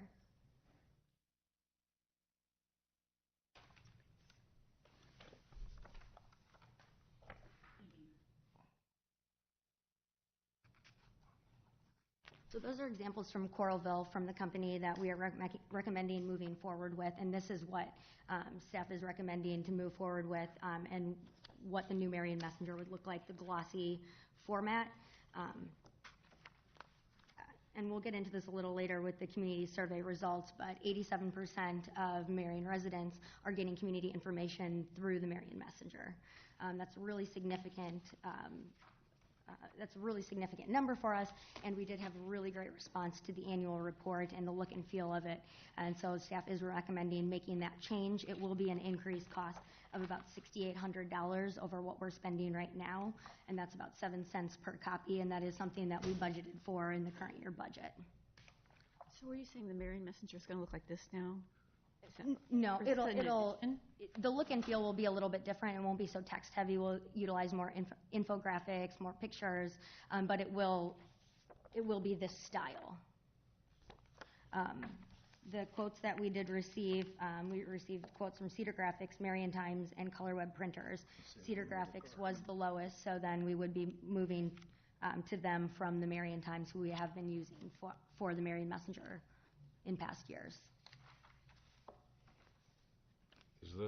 This is mailed, right? Correct. And will the postage be increased? Yep. No, this includes print, design, and mailing, that $34,234. Okay. So it'll be about 45 cents per copy. So it's like a third-class mail type item, or? I think that's in here. The 16 cents. What? There's a bulk discount for. Yeah. It's 16 cents to mail each one. Yeah, okay. Any other questions on this one? I do have a problem insofar as this is a Coralville company, and there was a Marion bid on it, and so we are going out of town for a municipal item, and I kind of object to that. Isn't the Marion Times owned by a company that's outside of Marion, though? They from Lisbon or? That Or like doesn't West make a Branch or difference. something. West Branch, yeah. But there is the Marion Times, which was down as a bidder, so. The example is from Coralville. Amber just let me know that the printer is in Hiawatha and the designer is here locally in Marion. But it What? still has the The Marion. designer is here in Marion. But it still has the Marion Messenger name on it, and it, Correct. These were just examples to show you what the new document would look like. well, just the Marion Times, as far as like almost a sponsor type thing. And it's nice to keep things local. So will they do the inserts to the post office? So you won't have any staff involved in taking these to the post office? No, or any of this that? is all included in the quote. Okay. Mm-hmm. Any other questions?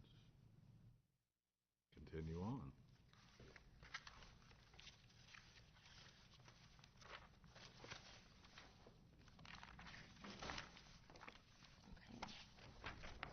So number 2, I'm actually going to talk about that after number 6. It is a little out of order, so we'll come back to that in a minute. Just to note, number 3, that was received and filed by council during the last meeting, but the applicant will be here on Thursday to provide you with a presentation on their proposed project. What number, sorry? Number 3. 3. Okay, so number 5 is resolution to approve an IT City Hall remodel project.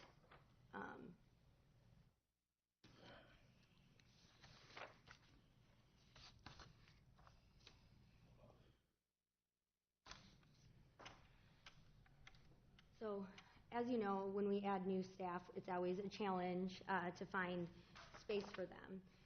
We have added a network engineer. He actually just started on Monday. So we have 3 IT staff total. Right now, James is utilizing kind of some of the open space where the building department does their plans review. Terrell has an office, and then the new individual is kind of floating around for the time being. So when you go up to the second floor of City Hall, the wall along the left side is really being underutilized right now.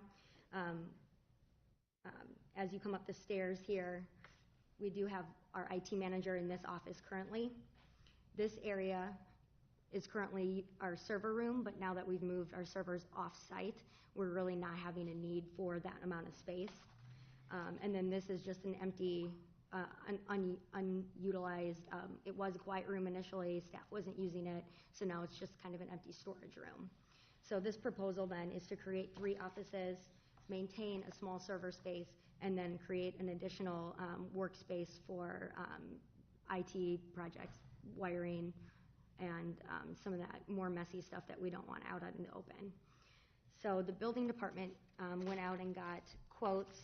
The lowest quote was from Precision Drywall and a variety of their subcontractors, and I included all of those in my memo. The total amount is $25,927. It'll be overseen by the building department and the carpet installation. The carpet installation we're paying for, but we do have carpet down in the basement, so we were able to save a little bit on that. We would like to move forward with this. I think they're ready to go anytime once council approves this project, and it is already an approved project in the CIP for the current year as part of a city facility improvement project. So it is budgeted? Correct, yes.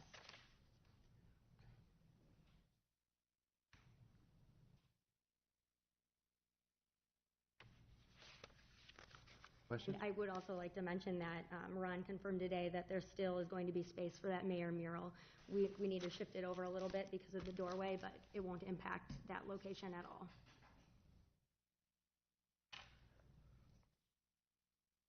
There'll be room for you up there. There'll be room for you up there. Okay, the next is the public hearing on the proposed amendment to the Collins Road Extension Urban Renewal Area.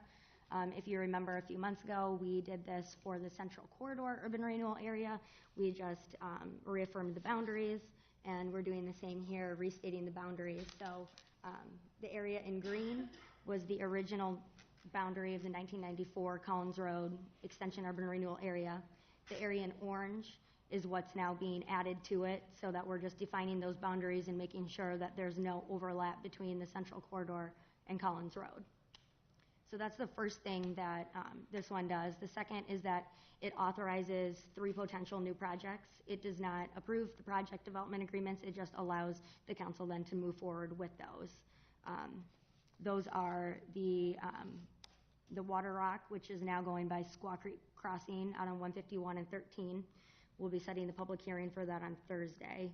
And then 2 with GLD along the East End roundabout. The commercial side of that is not ready to go, so there won't be any action proposed on that at this time. And then the second in that area is going back to number 2, the hotel project with GLD Commercial.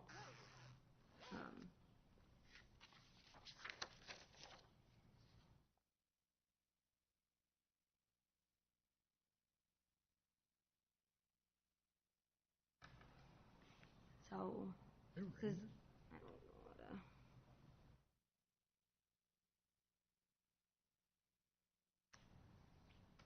So just kind of as a review, all 3 of these projects that are included in this urban renewal plan amendment have gone through council with approved memorandums of understanding, and this is the one for Town Place Suites, the Marriott, that's being proposed along 7th Avenue. The financing for this one will be done through a directed note with Farmers State Bank. So the payments will go, instead of to the applicant, directly to the bank. And if you have any more technical questions about that, Lon will be here on Thursday, and he did work out that financing arrangement for this particular project. Do you have any questions about any of those three? Any questions from? Have they made I know they were talking about turning the hotel around. Have they made any other big changes on what they're proposing? Not that I'm aware of. Tom, has there been any? Your Honor, we will receive site plan and plan of improvements and all that will be come through the process. So this is a preliminary. They have made some changes, but within that other process, you'll see more. So. Yeah, so we're looking at the funding part of this for now. I'm This having is trouble hearing you. the funding portion of this project now? Correct. So through the development agreement. Right, without seeing the site plans? Well, there's two development agreements. One's for the overall site, and one is for the hotel project. The one that's being proposed at this point is the hotel project. So this is the submitted site plan for the hotel project. Okay. And then there's elevations too. Are those in the packet? I believe so.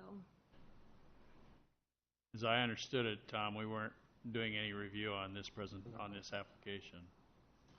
Any review? As far as site review. Yeah. Yeah, the site plan should be reviewed. This was just submitted. It's the site development plan, not the site plan. Oh, yes, but we'll still do an internal review of this. We always do, yes. Yes, there's difference, but yeah. Yeah. But I'm saying that we're looking at the funding before we've seen almost nothing on the project. Right? Well, I think your overall, the commercial, the construction, the building, the size, everything, you're aware of that within the memorandum of understanding. The details of the site itself, no, you would not have yet. Right. They're committed to the funding level and what they're building and so forth. But Okay. What are the details that you're looking for? Well, anything. I mean, we haven't always seen was renderings of what it was going to look like. Nothing specific like she was showing for the site plan. Yeah, that's the way the building's proposed on the property currently. Right. And this is the elevations of the building as proposed. Right.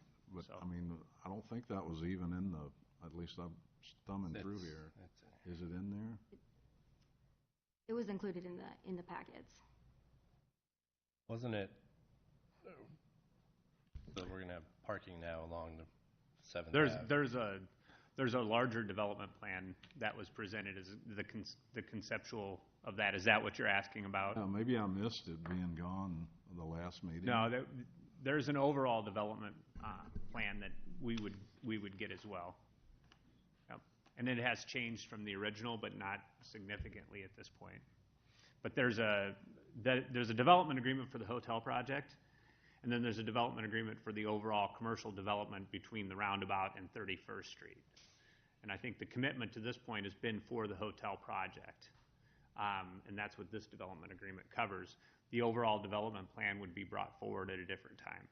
If there's a desire to see the overall development plan as a part of this, that's something we can ask. Did we get that in our packet? No, that second piece of it. No, not the first picture that she was showing. Yeah, okay. I didn't see it. It's okay, I missed it too. Oh, okay. I guess. Oh, go ahead. Yeah, I'm just, you hit this cold and I'd never seen it, so that's why, I still haven't found it, but Will says it's in there. It's in section. Last section. 3, part 2 of 3, sorry, of administration. Number 20. Instead of number 2, it's number 20.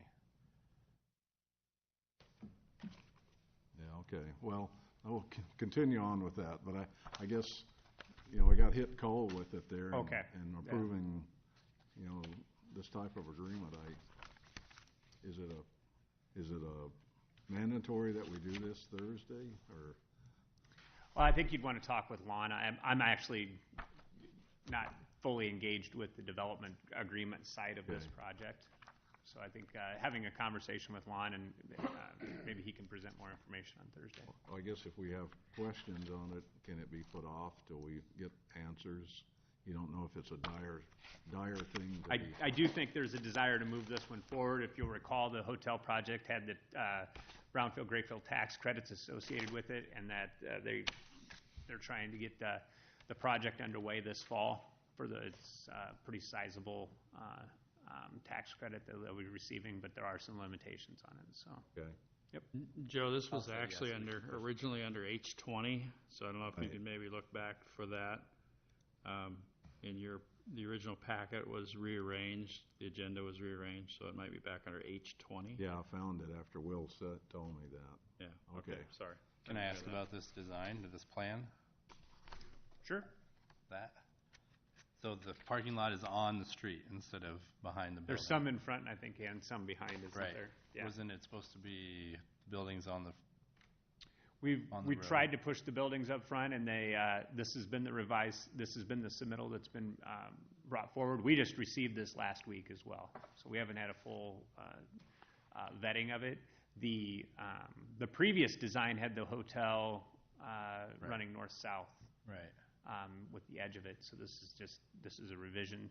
We have asked that they bring in a full concept, the revised concept for that as a part of the project for review. But that's more about what Dan is saying, is more about the overall site plan from an engineering and planning perspective, not necessarily the development agreement that I think. Sure. Yep. Yeah, I'm off of that and onto this. Sorry. Okay. But I would hope that the second project coming forward after Lebeda, that we don't Get back too down far and askew not from let that. them, or let them put parking lot on the road when we would prefer the building to be on the road. Yep. Don't back down is what I'm saying. I see. Picking up what you're Right? dropping. This is what we want, and this is what we have said we wanted, and let's stick to what we want. Sorry, Amanda. Are you ready to move on? Any other questions on this one, then? Are you good? Are you good? Good. Okay. You good?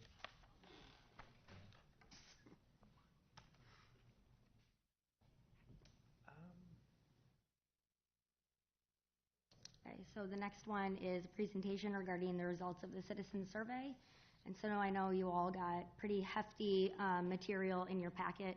We provided you with all the raw data from that survey, but I did provide you with a kind of a one-page overview just on your places today, labeled H10, to kind of help you at least follow along with the presentation more easily. It's a little overwhelming with the 100 or so pages that was in the packet. And also, I would like to start out by giving a big thanks to Amber Bissinger, our communications coordinator. She was the point of contact with our vendor throughout this entire process and did a great job with this project and did a fantastic job in making this a very attractive presentation, too. So just to kind of begin, we worked with the National Citizen Survey this year. This is the first year that we've worked with National Citizen Survey and to move away from the Institute of Public Affairs. Our main reason for doing this was to have kind of a broader sample and to be able to compare ourselves against peer communities. This particular survey really focuses on 3 distinct areas: community characteristics, governance, and participation. So it was a statistically significant survey. It was randomly mailed out to 1,500 households in Marion. We received 432 responses back, which is about a 39% response rate, which the researchers were very happy with. Additionally, we allowed for an opt-in survey for those who just wanted to fill it out online, who might not have gotten that random sample mailed to their house. And with that group, we received 353 surveys. And actually, all of the information are included in your technical appendix. And we didn't see a whole lot of difference between one or the other. So that was great to see. So I won't go too much into methods, but it was a random sample. Every single household in Marion had the equal chance of getting chosen for taking this survey. All the data was weighted, and the confidence interval used was 95%. So we feel very good about the results that we are going to share with you today. So benchmarks is really kind of the hallmark of why we decided to make this transition over to NCS. Two different benchmarks are included in the data that you were provided. First is the national benchmark. So everybody that this vendor has in their database, 500 jurisdictions approximately, we are compared against. Now that can include anything from a town of a couple hundred people to one of a couple million. So it wasn't geared specifically toward cities like Marion. But then we also had the peer community benchmarks, which are those communities that are very similar to us. And that is what we're primarily going to be focusing on today, and that's what that handout that I gave you is based off of. And so now these peer communities are similar to Marion. They were chosen on 3 different criteria. First was population. We chose cities just with populations between 30 and 50,000, with a median income similar to Marion's, between 50,000 and 75,000. And thirdly, we chose 9 non-primary cities in metro areas. So we only looked at cities that were in a metro area, but were not the primary city, as Marion is to Cedar Rapids. And these are the list of peer communities that we are benchmarked against. It's approximately 40. So 8 facets of community were looked at in this study, and that's kind of how the survey results are all organized. I'm not really going to go into this right now, but it'll help you kind of get through the data more easily if you kind of look at it by facet. So just kind of a high-level overview, community characteristics. Marion had very good marks on this. Community characteristics, what makes community livable, attractive, and a place that people want to be. So just to kind of give you the lowdown on how to read the next series of slides that are coming, the percentages are the percentages of survey respondents in Marion that responded to that particular question as either excellent or good. So anything satisfactory, fair, or poor are not included, so we're only showing you the excellent or good ratings. All the rest of the data obviously is included, and we only wanted to show you those high marks. The arrows signify how we fared against our peer communities. So the sideways arrows means we're very similar. The downward arrow means that we're well below, and the upward arrow means we're well above. And so that the way the researchers did this survey analysis is it was a large enough span that for the most part we should be right in the middle of the pack for our peer cities. And if we're significantly lower or significantly higher, there weren't a whole lot of instances of that, but we will call those out in this presentation. For the most part, we are right where those other communities that share our characteristics are also performing. So as you can see here, we're aligned with those other peer communities. Place to raise children was particularly high. We fared better than our other comparators at a 90%. So then the next is governance. So how does the City of Marion meet the needs and expectations of residents from value of services for taxes paid, the overall direction of the governance of the City of Marion. Do citizens feel that their involvement is welcome? Do they have confidence in city government? And do they feel that the City of Marion is acting in the best interest of Marion? And so for all of these, we, while the percentages are right around, between the 50 and 60% mark. We are right in aligned with those other communities and how their citizens also responded to the survey. The exact same questions. Continuing on with governance, how does it feel that Marion is in being honest with their residents, in treating residents fairly, in customer service, and then also how do they perceive the federal government services? So as you can see, they perceive Marion in a higher regard than they do the federal government by over 20%. Well, I would sure hope we beat that one. Yeah. And then for everything else, we are aligned with our peer benchmark cities. Next, participation. This one we feel is pretty aligned with the survey results that we got from Gallup last year in people's happiness for wanting to live here. Recommended living in Marion, 92% of survey respondents would recommend that, and 91% intend to remain here for at least 5 years. Okay, on to mobility, where we had some of our lower rankings in this category. So the overall ease of getting places was relatively high, and it was consistent with other peer communities, as was the availability of paths and trails. Now, the ease of public parking, while ranked at 47% excellent or good, is still markedly lower than our peer communities, and that is something that, as you know, the city is working on, at least right in the uptown area currently. So now the last two are related to the public transportation. Ease of travel by public transportation, we are much lower than our peer communities at only 29%, and it is much, much lower for those who have actually used public transportation in Marion at only 3%. And that is a dialogue that we've opened, with the city of Cedar Rapids. They've been in here recently and looking at modifying routes, and I would imagine that's a conversation that would continue to occur.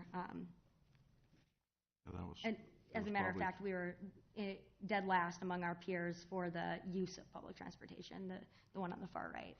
That was probably taken before we made those route changes. I mean, the survey was. That's why we have 30,000 cars on 7th Avenue. We just, for that reason. Sure. So this also solidified something that we already knew was an issue. Safety. Very good ranks on safety here. Overall feeling of safety very high, 93%. That's very similar to our peers. Services of the police and fire and emergency preparedness also high, and right aligned with our peers. 97% for fire, which is, I think, one of our highest numbers that we received in any of our questions. Way to go, Chiefs. That's very good. So on to public works. Again, great marks on these. We are very consistent with our peer communities on all of these accounts. Garbage collection, recycling, and yard waste pickup, we are aligned with our peers. Storm drainage, we are actually pretty high. We are number 4 among all of our peers in this one at 76%. Sewer services also aligned, as well as utility billing, which was also particularly high at number 5. Okay, so on to streets. Street repair, though we are at only 35%, we are aligned with the other communities that we are benchmarking against. We are not significantly lower than them in that category. Street cleaning, street lighting, snow removal, and sidewalk maintenance, also all aligned with our peer communities. Snow removal, that was a very high one, ranked number 3 out of all of our peers. Move right on to that. Natural environment is kind of the next category, and this includes kind of open spaces, water, air. So the overall quality of the natural environment is ranked high by Marion residents at 78%, consistent with other communities, as is the preservation of natural areas, very similar to our peers. Drinking water is lower than our peers at 47%, and that is something I think we're aware of. We have hard water here in Marion. The next three are more related to activities done by the citizens themselves, and it looks like our citizens are very conscious of the environment, as all three of these were ranked as similar to our peer communities in efforts to conserve water, efforts to make the home more efficient, and in recycling in particular at 93%.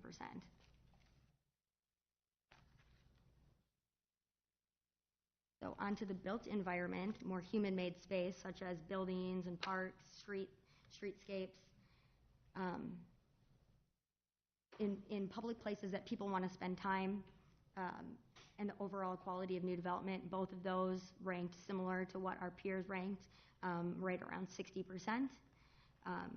Land use, planning and zoning, and code enforcement, right around 50%. Those were also consistent with those peer communities.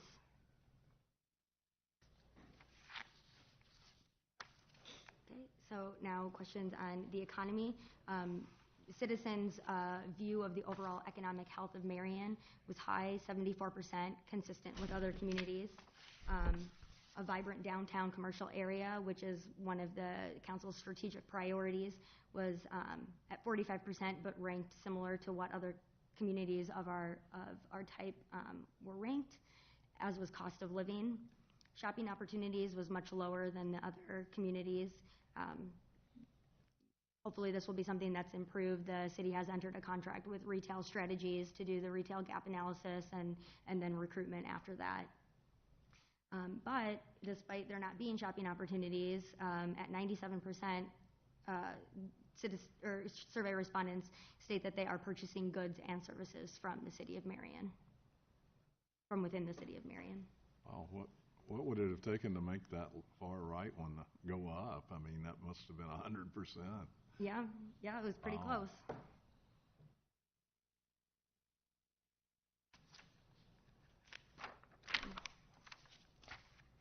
All right, so recreation and wellness is the next category. Health and wellness opportunities, very positive and very consistent with our peers, as with city parks and recreation programs or classes, ranging from 66 to 82%, and all right in the middle there with our comparators. We were lower in offerings for recreation centers or facilities. It would be interesting to see what this looks like when we do the survey again after the Functions and Fitness Center has been developed and opened in Marion. And Trails was included onto the mobility slide, and we were right in aligned with everyone else for that one as well. So well-being. Availability of affordable quality mental health care, we are lower. Our citizens do not feel that we have affordable options for mental health care, access to them. Now I know that that's not something that we might directly impact, but it's important to know that of our community. But on the flip side, and relatedly, they do feel that there's affordable quality health care available. So it is that mental health side that they feel is lacking here in Marion. There is availability of affordable quality food, and we ranked higher than our peers on citizens not experiencing stress related to housing costs, and so that's a really positive thing. Next is education and enrichment. I'm sure this is no surprise that K through 12 education ranked higher than even our peer communities at 86%. On the flip side, the adult educational opportunities ranked lower. Opportunities to attend cultural and musical activities. Now this could be on the private side or it could be city events. We are right aligned with our peers. Same with public library services, ranked very high at almost 90%, and just aligned with the other peer communities that we compared ourselves against. You ought to share that with the school boards.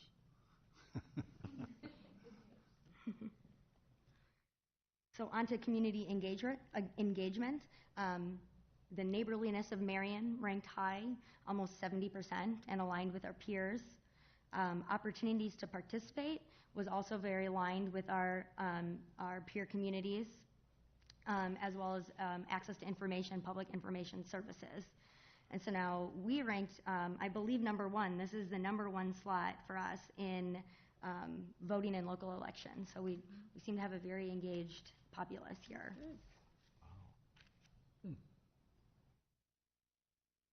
So moving on from community engagement, we asked this as kind of an extra question, is we wanted to know where are people getting their information? And this is where they're getting their information about Marion. Number 1, 2, 3, and 4, all really close. Local media outlets, the messenger, as I noted earlier, the city website, and word of mouth. But then there's also several other items below that are pretty well represented. With talking with city officials, since we have those Saturday office hours. I know we do the Wednesdays in the wards. The Marion mobile app, which was implemented just a couple of years ago. Social media presence that was developed just 5 years ago and has taken on pretty good. As well as the audio recordings for council. That's something that we just started doing about a year ago and making those available on YouTube. So 41% of respondents say that they listen to those. I also just wanted to note that in our 2011 community survey that we did, 91% of respondents said they had internet, but 87% said they never or very rarely accessed the city's website. So you can just see, though almost that whole percentage had access, they weren't using the website, and it's just such a difference from 2011 to what we're seeing now in 2017, and that utilization of like online community engagement. Okay, so we also wanted to ask about citizen support for potential fee increases. What would they be supportive of if a property tax or a fee increase were to happen? And number 1 was public safety. Number 2 was street and infrastructure, parks, and then schools. And so you can see all the way down what was chosen by the citizens. With public art being coming in last, but still at 43%. So, and you'll have this is all included in the appendix as well. So the next is strategic priorities. These are the strategic priorities for the current year and next year fiscal year that council developed last November. Redeveloping the central corridor, improving the transportation system, leading planned growth, becoming zero waste and energy independent, and implementing higher standards of design. And so you can kind of see that distribution there from essential to very important to somewhat important to not at all. So all of them are pretty similar. There's not a whole lot of variance among them. Just thought that this would be an interesting thing to include in the citizen survey and would be helpful in, I guess, drafting or in our strategic plan discussions in the future.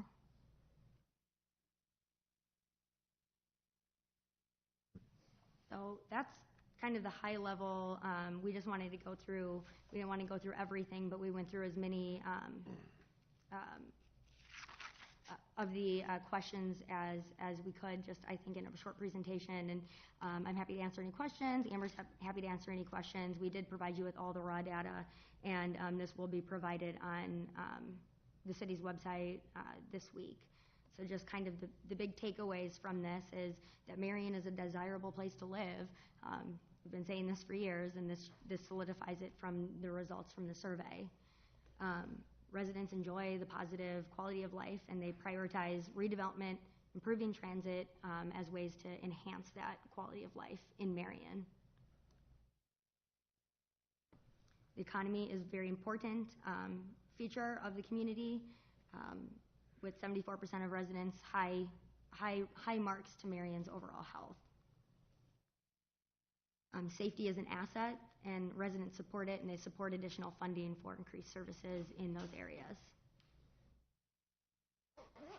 And that's kind of the high-level overview. Do you have any questions about the survey? Oh, good job. Thank you for the little synopsis you gave us. Yeah. It'd be interesting to see results and if there are some categories that are the same from the previous survey to this survey. Has it gone up, gone down? Yeah, it's hard to kind of do that because the way that it was done was a little bit different because non-responses were computed a little bit differently than they do it here, and so it's not exactly apples to apples. We know the areas where we were relatively high in, but we don't feel that we can put a trend graph together to show that just because it wouldn't be Sure. consistent. But going forward, we can do that. Forward, yeah. Yeah. It's a good point. I mean, it'd be nice to be able to see if we're improving or going downward or whatever, you know. A good time for you to read that Go out. ahead. Oh, you want me to? Yeah, go ahead. Yeah, I think this reflects well with our mission, if I may read that. It says, Marion is a progressive city that provides high-quality services, which promotes an active, safe, and healthy environment, enables the community to realize the best standard of living possible through cost-effective governance. So, we're getting close, getting very close.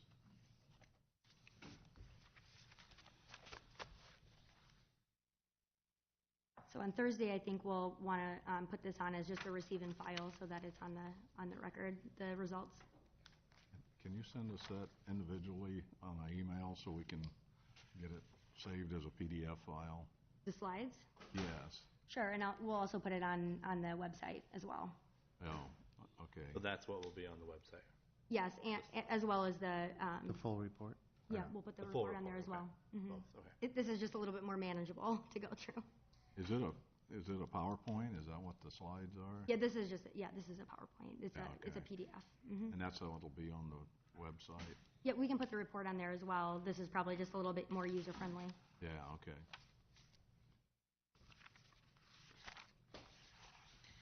Okay. Okay, so the next one is a proposal from Total Illuminations. This is a proposal to retrofit the light bulbs and light fixtures in 2 city facilities, in the police department and in City Hall, with more energy efficient fixtures and light bulbs. The overall cost of this proposal, less the rebates that would be applied for, is approximately $32,000, and there is funding for this out of the current CIP, that City Hall or city facilities improvement line item. However, the monthly savings is estimated to be about $300 per month at City Hall and $500 per month at the PD. Overall, this would pay for itself in just over 3 years. And then we would continue realizing savings of approximately $800 a month. That's surprising that the PD, I mean, it was just built, what, 3, 4 years ago, and you save that much Yeah, on well. lighting? Wow. Are they special type of bulbs? I mean, what's the... Probably LED. See, and this is the first time I saw this today. This was this was Lon's project, so I'm sorry if I don't have the technical background on this one.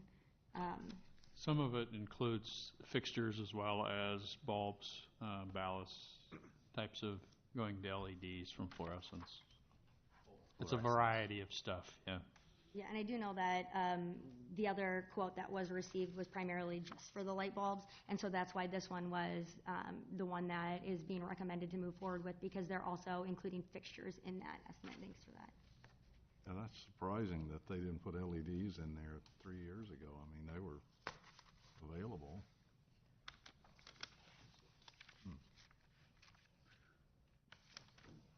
I want to ask about that one. So, it's 13,000 for City Hall and 18 for Police Department. Correct, once the rebates have been applied, and those would be applied for through Total Illumination. And there's no tax?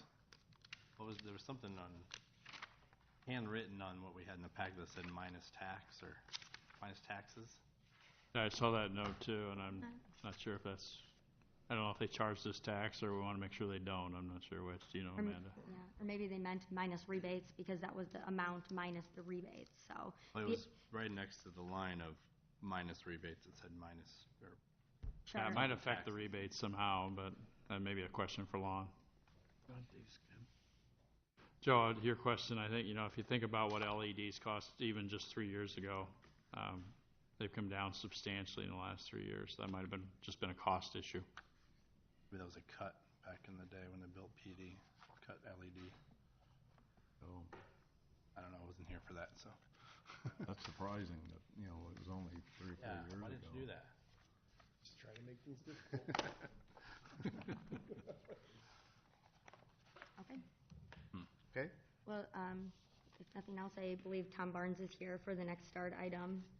Is Tom going to address us, or you're going to explain it? Do we have time? Sure do. So are you going to explain yes, it, I or believe, were you planning or to did you go want down? to talk to the council? Okay. Come on forward. Sorry, we ran out of time. Yeah, do you have the time for this? Absolutely. What do I push? You want the overhead? Yeah. There we go. Thanks, Tom. There you go. Okay. Tom Barnes, 920 Williams Drive, Marion, Iowa. Do you have any questions on what I presented and what I emailed the council? I know last Thursday I laid burnable paper on your desk, and then I emailed a couple of things. Anyway, I do have a memorandum of understanding, and I am applying for the grant, and I can't proceed unless I know there's a home for the clock if I'm funded. I think I'm almost 100% sure I'm going to get funded. So my question is, if I get a clock, do you want it? And that's what this is. And So do you need to know now exactly where it would go, or just No, that no, we I would just- be interested in just need to know placing you're it somewhere interested. in the city? And like I said, we got the old library, the new library, we got the city square, we got Lau Park. I think there's a lot of places to put it. And there are different renditions of the clock that have a little more gilding on it and that kind of stuff. And that's stuff that we can, as a committee, we can choose what we want. And so anyway, I'm here trying to get a signature on this document so I can put it with my grant so I can get the money. So Were clocks like that, and then Paul might know more with the railroad history, or that things like that common at like train depots back in the day, that type of clock? Yeah, I'd love to see it in downtown Park myself. You would, is that what you said? I would, yes. It fits. Well, my thought is if we end up with a railroad park over on the Yeah. east end, that might be a good fit. Or I your, think the your traffic thought, would appreciate it downtown. Yeah. though. Good. See what time it is.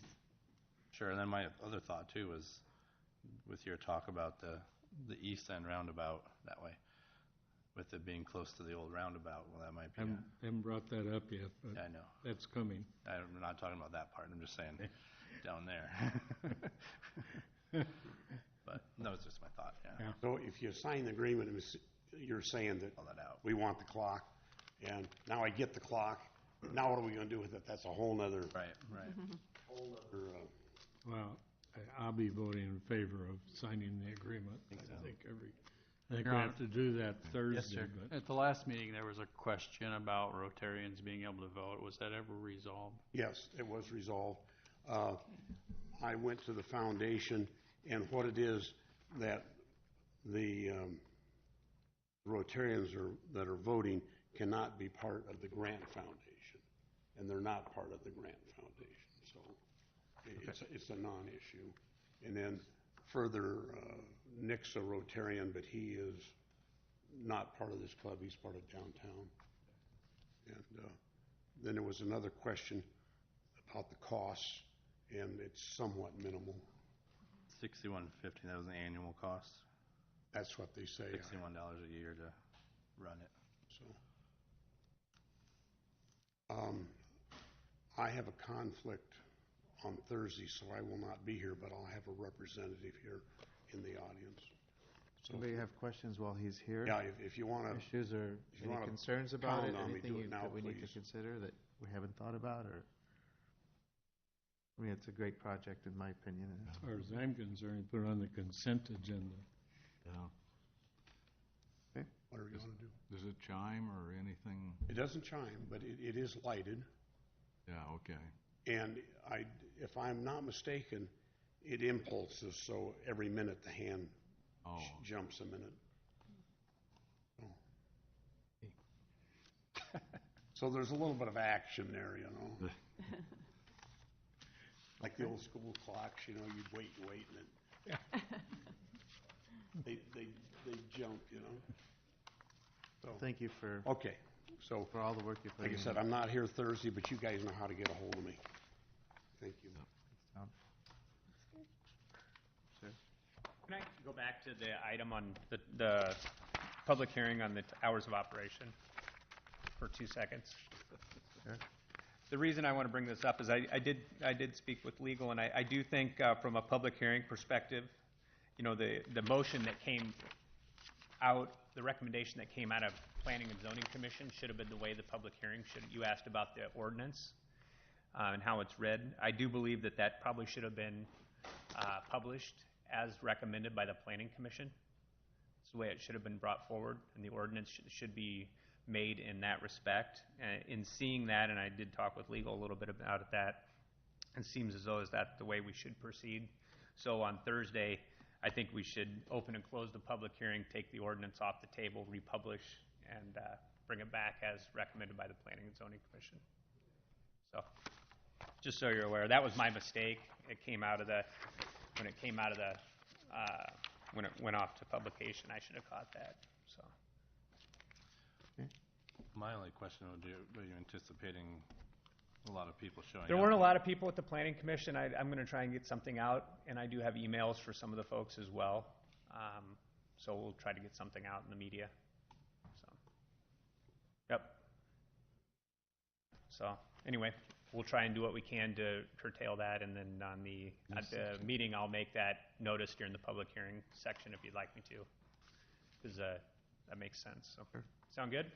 Okay, thanks.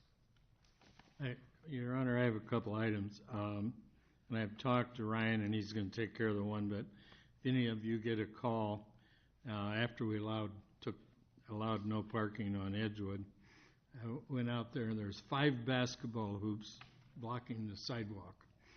I mean, they're right in the middle of the sidewalk.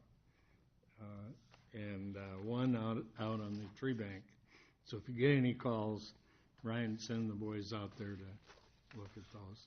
The other thing is, I mentioned last week, and I would like to see on the agenda for Thursday night, Marion as a city council supporting the ward voting for the upcoming county election. We need a ward supervisor. District voting. Yeah, so I'd like to see that on the agenda, if we could, for Thursday, because that election's coming quicker than you think. Is that something everybody? Number 3, isn't it? What's that? Which one's number 3? Number 3, isn't it? We're having 3 separate, and First but there's 2 election ways. She's saying it's option number 3. Yeah, but there's 2 ways of having it, because it was There at are 3, large or right. voting by district. If they're at large, they all could again live in Cedar Rapids. But weren't there 3? There were 3 options. If though. they're If at there were large 3 districts. on wards, Cedar Rapids can decide who our ward councilman would be. So I'm in favor personally of doing it as the city is doing it now, and nominating and electing by ward. So we would be electing our own ward supervisor rather than doing it at large, where someone in favor of another community could be elected. Is there anybody opposed to having that on the agenda? No. Okay. I think they probably need direction from all of us to do something like Okay. that. So. Thank you. Okay, is that okay? All right. we discussed that a little bit before the meeting, that this would likely come up, and that shouldn't be a problem. Okay. Thanks. Anything else? Thank you.